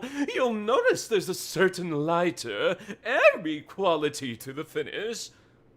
Wait a minute with the fucking adjectives, Milo. I'm confused. Who's winning? I can't believe I have to explain this to you, Ravi, but cheese tasting is not a competition. Nobody's winning. It's just like any other magical moment in life. You don't look at the moon to get points. You do it because it fills your soul up to the fragility of the universe. Nuh-uh. I look at the moon to increase my wisdom stat. Literally everything is a competition. Everything! You're wrong, you little gremlin. What about flower smelling? A competition who can inhale the most pollen. Wine tasting? A competition who can be the most pretentious asshole. Ravi, I'm concerned that this relentless focus on winning is robbing you of the ability to enjoy the how do you say that? Ephemeral.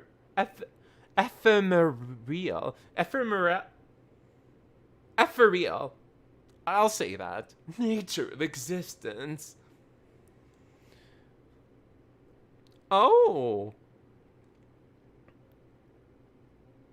Aw, Viera, your brain is in a cute puddle, you say? From both me and Yuki. Oh, that's great. That's amazing. I'm glad. Nice try, you wily reaper, but I'm not letting my guard down. What is this? A clever tactic common to the professional cheese sports scene? Please, you guys, I just want to eat the cheese. You do too, but not as badly as you want to impress one of your two embattled friends. Quick! Choose a side. It's a cooperative. Or Milo is trying to fool you. Most cheese.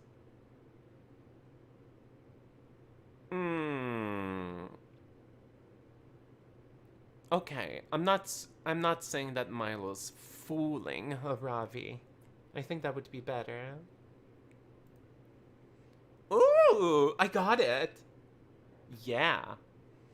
And you tell Ravi that cheese tasting is a co-op game and the cheese is your team's opponent. You all win by enjoying the cheeses to the fullest. Yay! All right, enjoy some cheese. Enjoy that cheese. Everyone should enjoy cheese. In fact, I'm not giving up cheese. I've been phasing out meat from my diet recently, but I'm not giving up cheese. Oh, you can't hear the music of the game. My apologies. It's the same track over and over, but I'll still put it. Wink. Oh, a critical hit. Oh, finally! Someone's making sense around here. But wait, if it's co-op, what are the rules?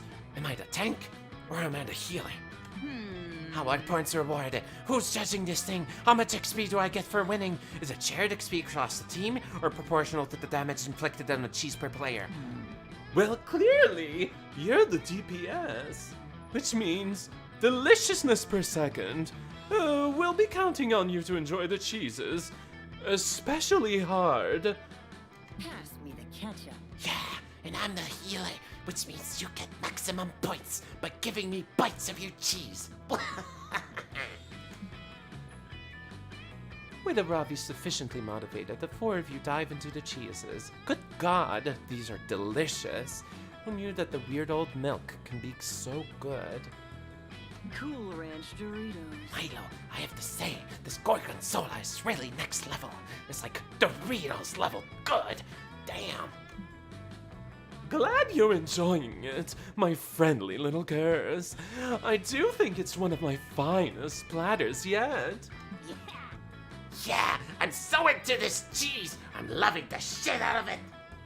Hashtag winning. Wow, well, that's great, Ravi.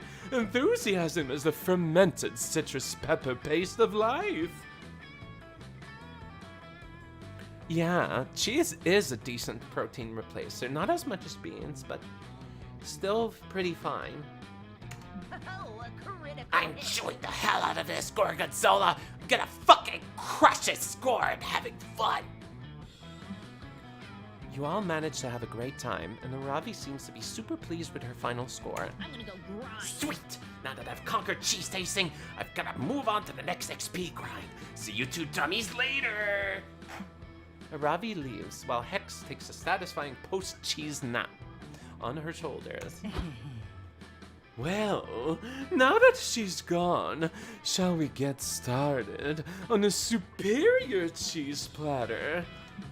Milo puts out a second cheese platter that somehow looks even more delicious. Like, seriously insane. You could easily fuck these cheeses. Would you fuck a cheese? Oh no, I didn't ask that question. Ignore, I did not ask that question.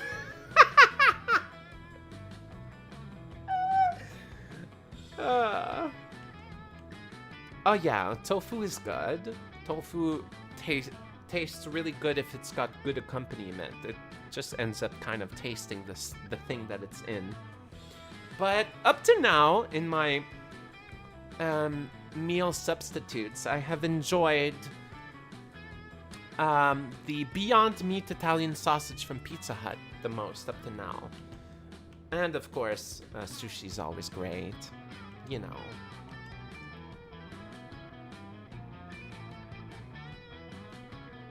You're killing I saved this platter for the winner of the cheese tasting, and I think that's you, Blue. You and Milo split the cheese platter just between the two of you. You even share a single hunk of camembert, which is basically an indirect kiss. Nice. Bring out your flasks. I'll use my skills. Yeah. That weekend you feel like getting wasted, so you go visit none other than Juan. Hola! You know, when I started making magical drinks, I never thought people would actually come to drink them. But hey, who am I to judge? So let's get to it! Okay. I did not understand how this worked last time, and I got extremely lucky. So, let's get this one.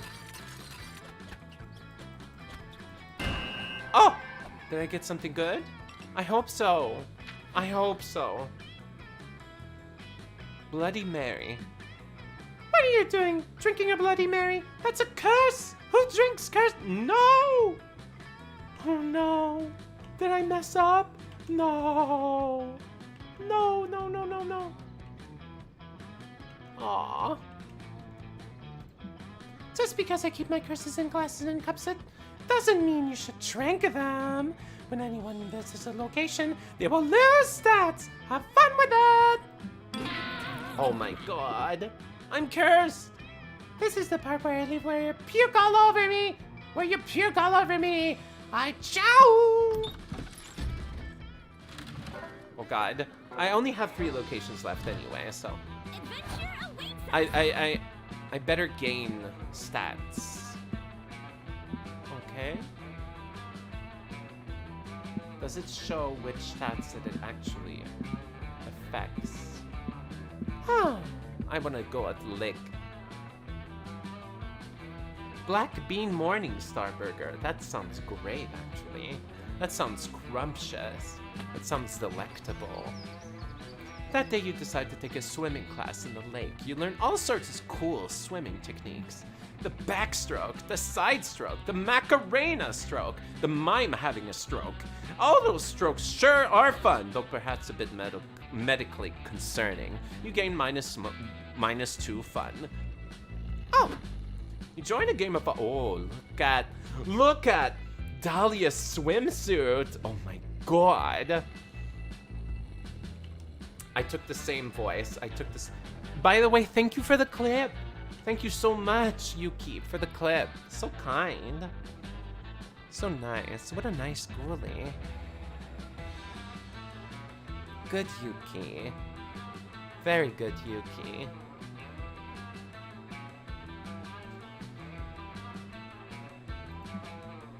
Maybe one of them will accidentally injure you with a volleyball and you'll get to act a real-life hurt/comfort fanfic. But alas, the game never gets that far. During Dahlia's first serve, she hits the ball with a tad too much ferocity and it goes sailing off into the trees at the lake's edge. Dahlia, what the fuck? No one I win! The ball has been defeated! That's not how it works. If you really want to defeat the ball, you gotta stab it. I'd show you, but you just hit it all the way in the freaking woods. Wait, I didn't know there was a stabbing in volleyball. Let's go find that ball. On second thought, maybe playing volleyball with these people wouldn't have been the best idea. You followed them into the trees because anyway, well, you horny.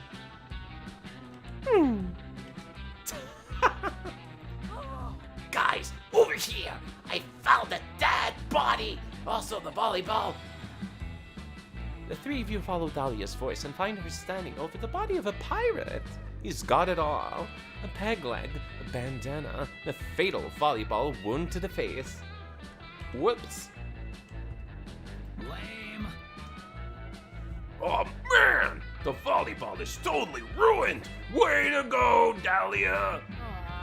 Oh, so when you murder people with sporting equipment is cool, but when I do it, you're suddenly concerned about the sporting equipment. Huh? Yo, has anybody else noticed the treasure chest? Free XP. Treasure, you say? We must loot it! Yes, we must open it at once! Finally, I will have the funds I need to conquer the eighth circle of hell.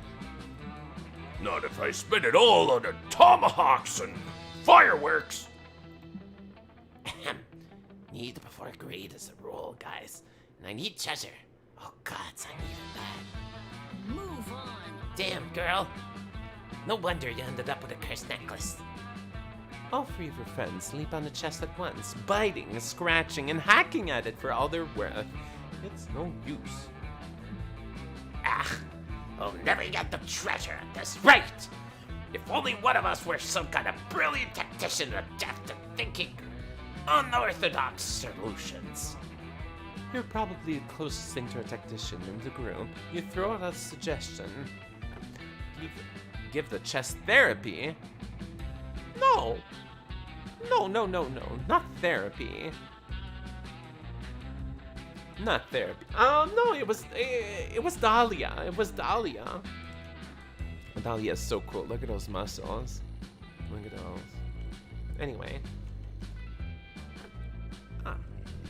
9 out of 10 pirates set their chest password as their daughter's birthday. Oh. Let's try that. That sounds smart. Search the pirate's pocket and find a post-it note that reads, "Note to self, don't forget that my daughter's birthday is June 9th, 1969. Of course, 6969. You hand the note to your friends, who pass it all around. June 9, 1969? That's what it says. That's 6969. A flash of light fills the air, and when it fades, a tall, buff pirate covered in rad tattoos towers over the four of you. Who summoned me? She demands. Summoned you. Yes, summoned me, says the pirate. I'm Ethel, the daughter of that dead pirate over there. Whoever speaks my birthday 3 times in a row summons me to them. What are you, some kind of genie? Oh, you need to poof yourself. Aw, well, you have a good night. I hope you have some sweet dreams, Yuki. You're so nice to have stopped by to start with. A blessing. I should roll out the red carpet once you come. Can I award people as being like VIP on the channel? I'm gonna have fun with that eventually. What are you? She replies. Some kind of spicy red baby? Boom! She totally got you, Damien! Whatever, that wasn't that cool. Oh, you want to see cool? Says Ethel. Watch this! She shoots a gun at her face at point-blank range and catches the bullet with her teeth. She chews it like gum. That's freaking metal. So cool! You sure look a much better pirate than your dad. I mean, how are you the daughter of a guy who died of a volleyball attack while trying to do piracy near a lake? Yeah, how'd you get so cool? Honestly, says Ethel, a whole lot of push-ups. So muscular. Wow! You're my new hero! Is there anything we could do for you? Anything? Just one thing, says Ethel, with a scowl. Just one thing. Point me at the son of a bitch who murdered my father. Ravi leans over and whispers in Dahlia's ear. You can't hear all of it, but you do catch the word lying. Who did it? Thanks, says Ethel with a very cool wink. Wink, wink, wink. She then proceeds to give you the coolest beating you've ever received while your friends cheer her on. Dang, the coolest beating. It's like you like it or something. Not that there's any problems with people who like that. Very valid.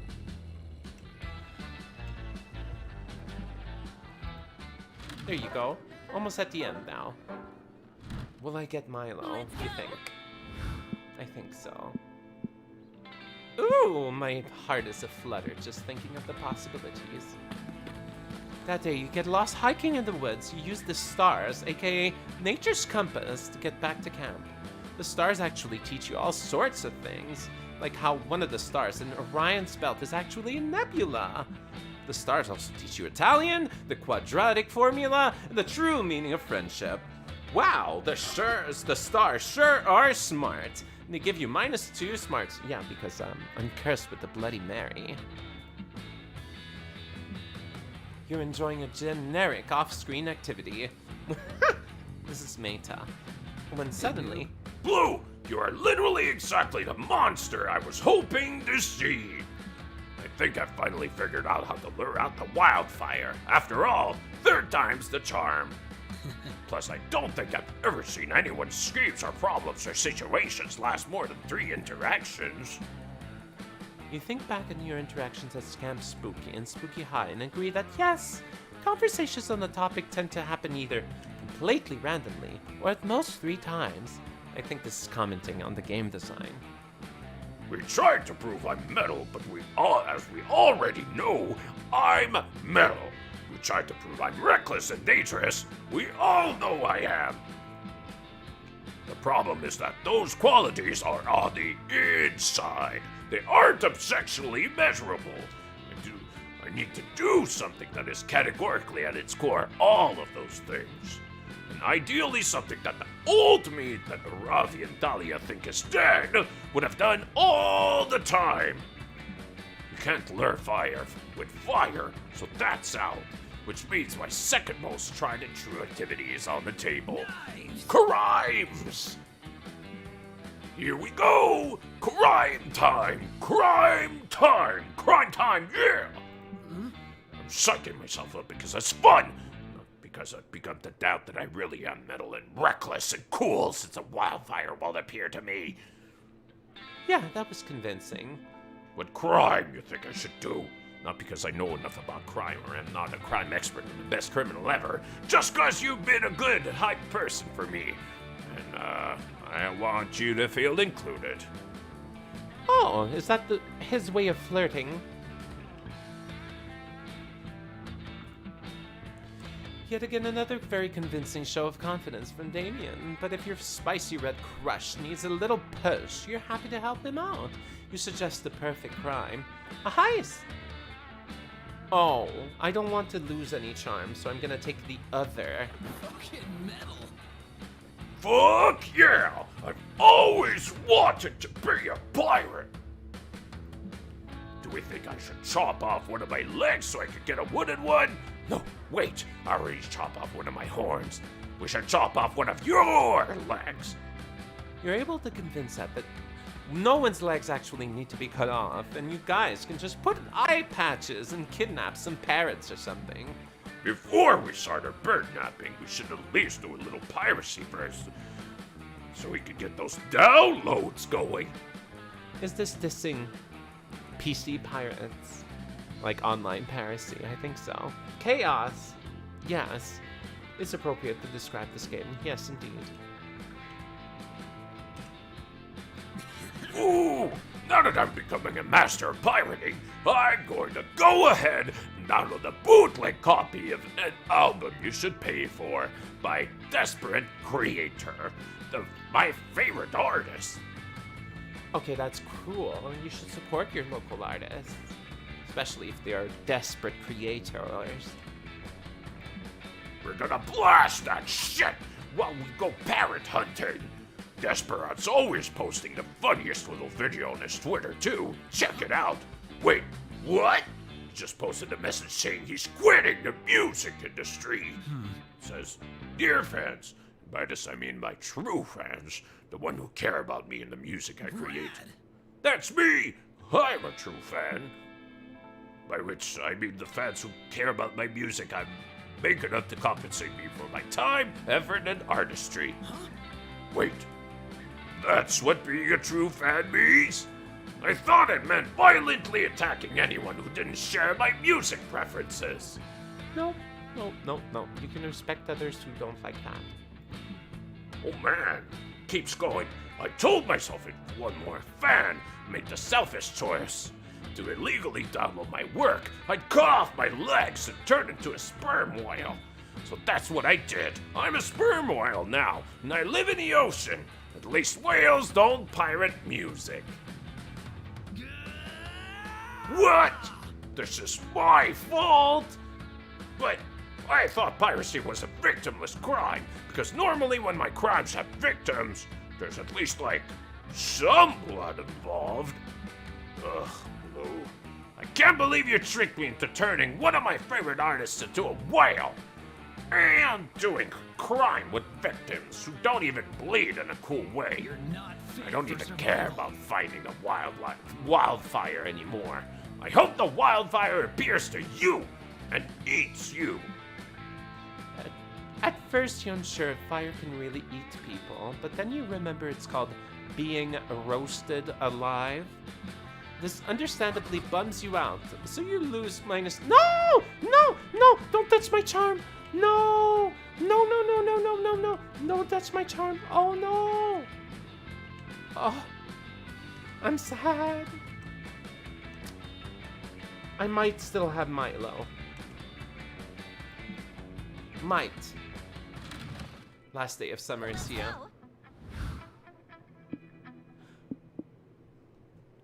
All right. It's the moment of truth.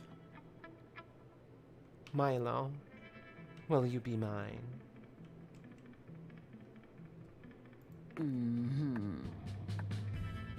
Let's go see the meteor shower together, please. Please. Pretty please, Milo. Please. Besides, look at that. Don't they make a cute couple? Don't they look great side by side? Viera says, Only pirate from companies that are dead or don't make money off of the products. Yeah, exactly. Or bigots. Steal from bigots. Like, honestly.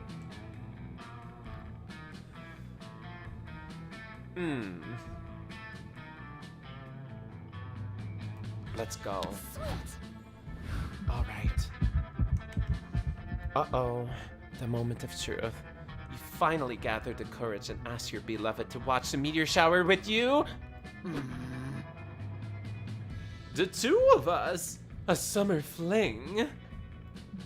What a novel idea! What? Is that a yes? Is that a yes? Did you say yes, Milo?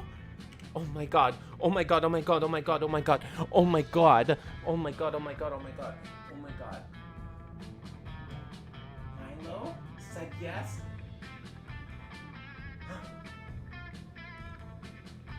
Okay. Let's see. Oh! Wait. Leaving me hanging like that. No, no, no, no. How dare. No, no, no, no, no. How dare you. Oh, no, no, no. But I think I have had an even better idea. What if I run a poll to see what my fans think before I respond? The fans better say yes.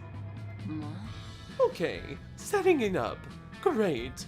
Now we just wait for the people to start voting. And, 43,277 people voted don't date blue, which is kind of impressive in 5 minutes. 322 people voted is this a joke? Please, please, for all that is sacred, don't date blue. That is very intriguing. That is very intriguing, since that wasn't even an option. Then there's 2 votes for yes, date her. One is, of course, your vote, and the other is from someone called Milo Forever 4423. Oh no, wait. Milo Forever 4423 just DM'd me. Milo, wait. That was my cat who was walking over my phone, but please don't date blue. If you do, because of this vote, I would never forgive myself. Sorry, not sorry. Oh, no. Aww. I don't get to be with Milo. I gave it a good old try, though. Sweet Milo, you elude. You elude my date. How dare you? Oh, but that's okay. We got to be graced in their wonderful presence. No. You get rejected by your summer crush, your life is totally over. You spend the rest of your life trying to pass a law to abolish summer. This isn't funny absurd, it is deeply disturbing. No one ever even tries to get close to you, the grumpy, deranged old person who wants to ban a season. Get over it. Huh. Aw, I bet I was so close. Oh, I got some summer memories. All right. Let's roll credits, shall we? Before we knew it, those weeks were gone. It felt like a hot minute, and it felt like an entire lifetime.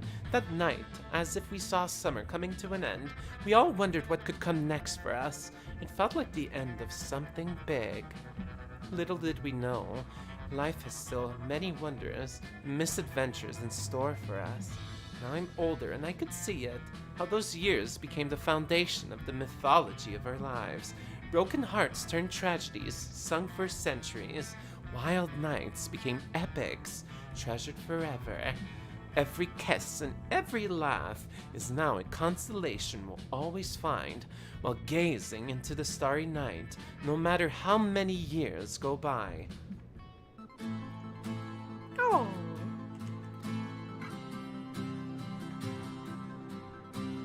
Aww.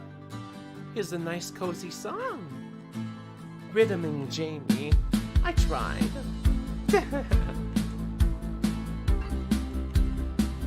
With all my friends around that campfire, so young and unafraid, so ready to start.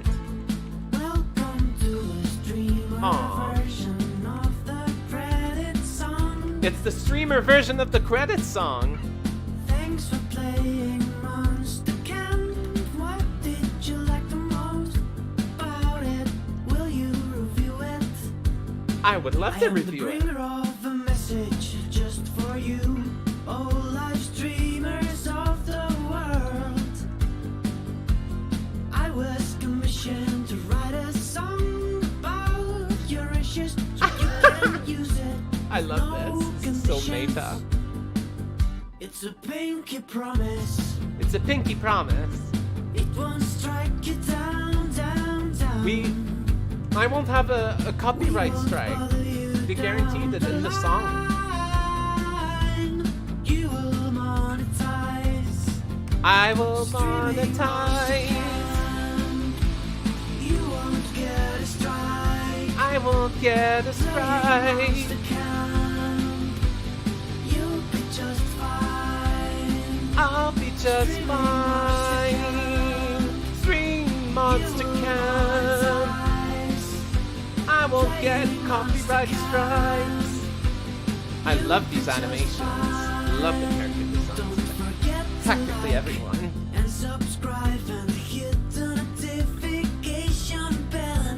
Wherever you will make your favorite streamer stay a bit better. Yeah. Don't you forget it. Don't you forget it? Like if making content wasn't hard enough to worry about Oh, this look at Milo. stuff. Even scared, they look Losing all fabulous. your revenue or getting your third strike, but not with Monster Camp. Yeah. Streaming Monster Camp. A good review means a lot to You them. won't get a strike. Best fandom ever. Aww. Monster Camp. Practically groveling. You'll That's be nice. just fine. So now that we're here, Oh, I love the art. my name Yeah. is Claudia Wait. Martinez. Oh yeah. Oh, they check. Whoa, look at that. I made most at of the that. Whoa. music for the game. Nice. What did you think of Polyguys it? is always up for Come party and on, just groove. go and buy it. You like Say mysticism, buy not it, you? Dali and Yeah. Diamond have me locked up writing songs for Pentagram and they won't let me go until we sell 1,000,000 copies. Woo! Streaming Monster Camp. You won't get a strike. Playing Monster Camp. You'll be just fine. I'll be just Say fine. goodbye to the streamer version of the credit song. And remember, Yeah, streaming remember. Monster Camp. You'll be just fine. I'll be just fine. Woo! Oh, got the joke out. Hot shot. Oh, those are drinks that I can get at that cat bar thing. Interlude. Okay, so I will ask my bats to come in, and I'll talk to you a little bit, and I'll call it a day. So, go bats, go. Yeah, not many people would do this because voice acting is very tiring. And to do a large range of voices, you need to have a lot of confidence, I guess. But lucky that I did a lot of podcasts and a lot of different projects, so I'm very confident in how yeah, right. I screw up the word enunciating. Ironically, right? Oh, I'm tiny. Okay. Well, give me a break anyway. I mean, my voice is all worn out by now.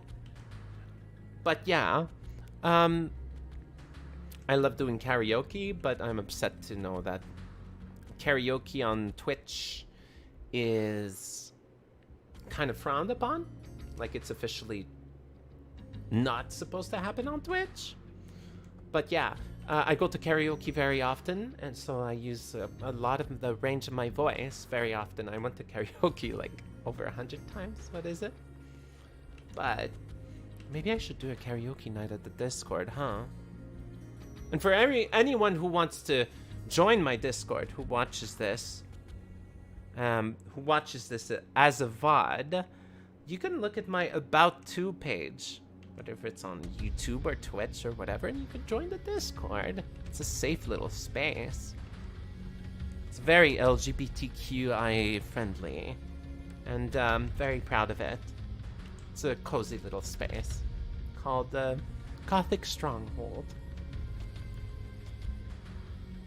Ah, Pierre. Yeah, it's as soon as my camera is blocked, it just loses tracking and it just resets to like that. So,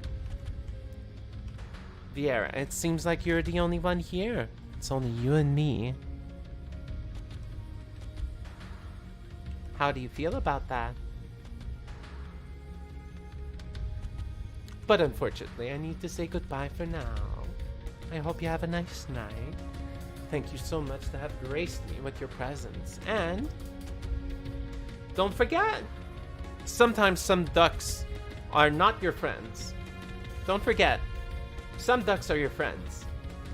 Don't assume that all ducks are buff gangster ducks, like in the game.